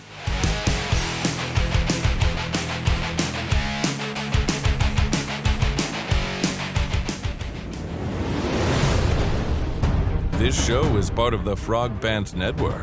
Yes. Get more at frogpants.com.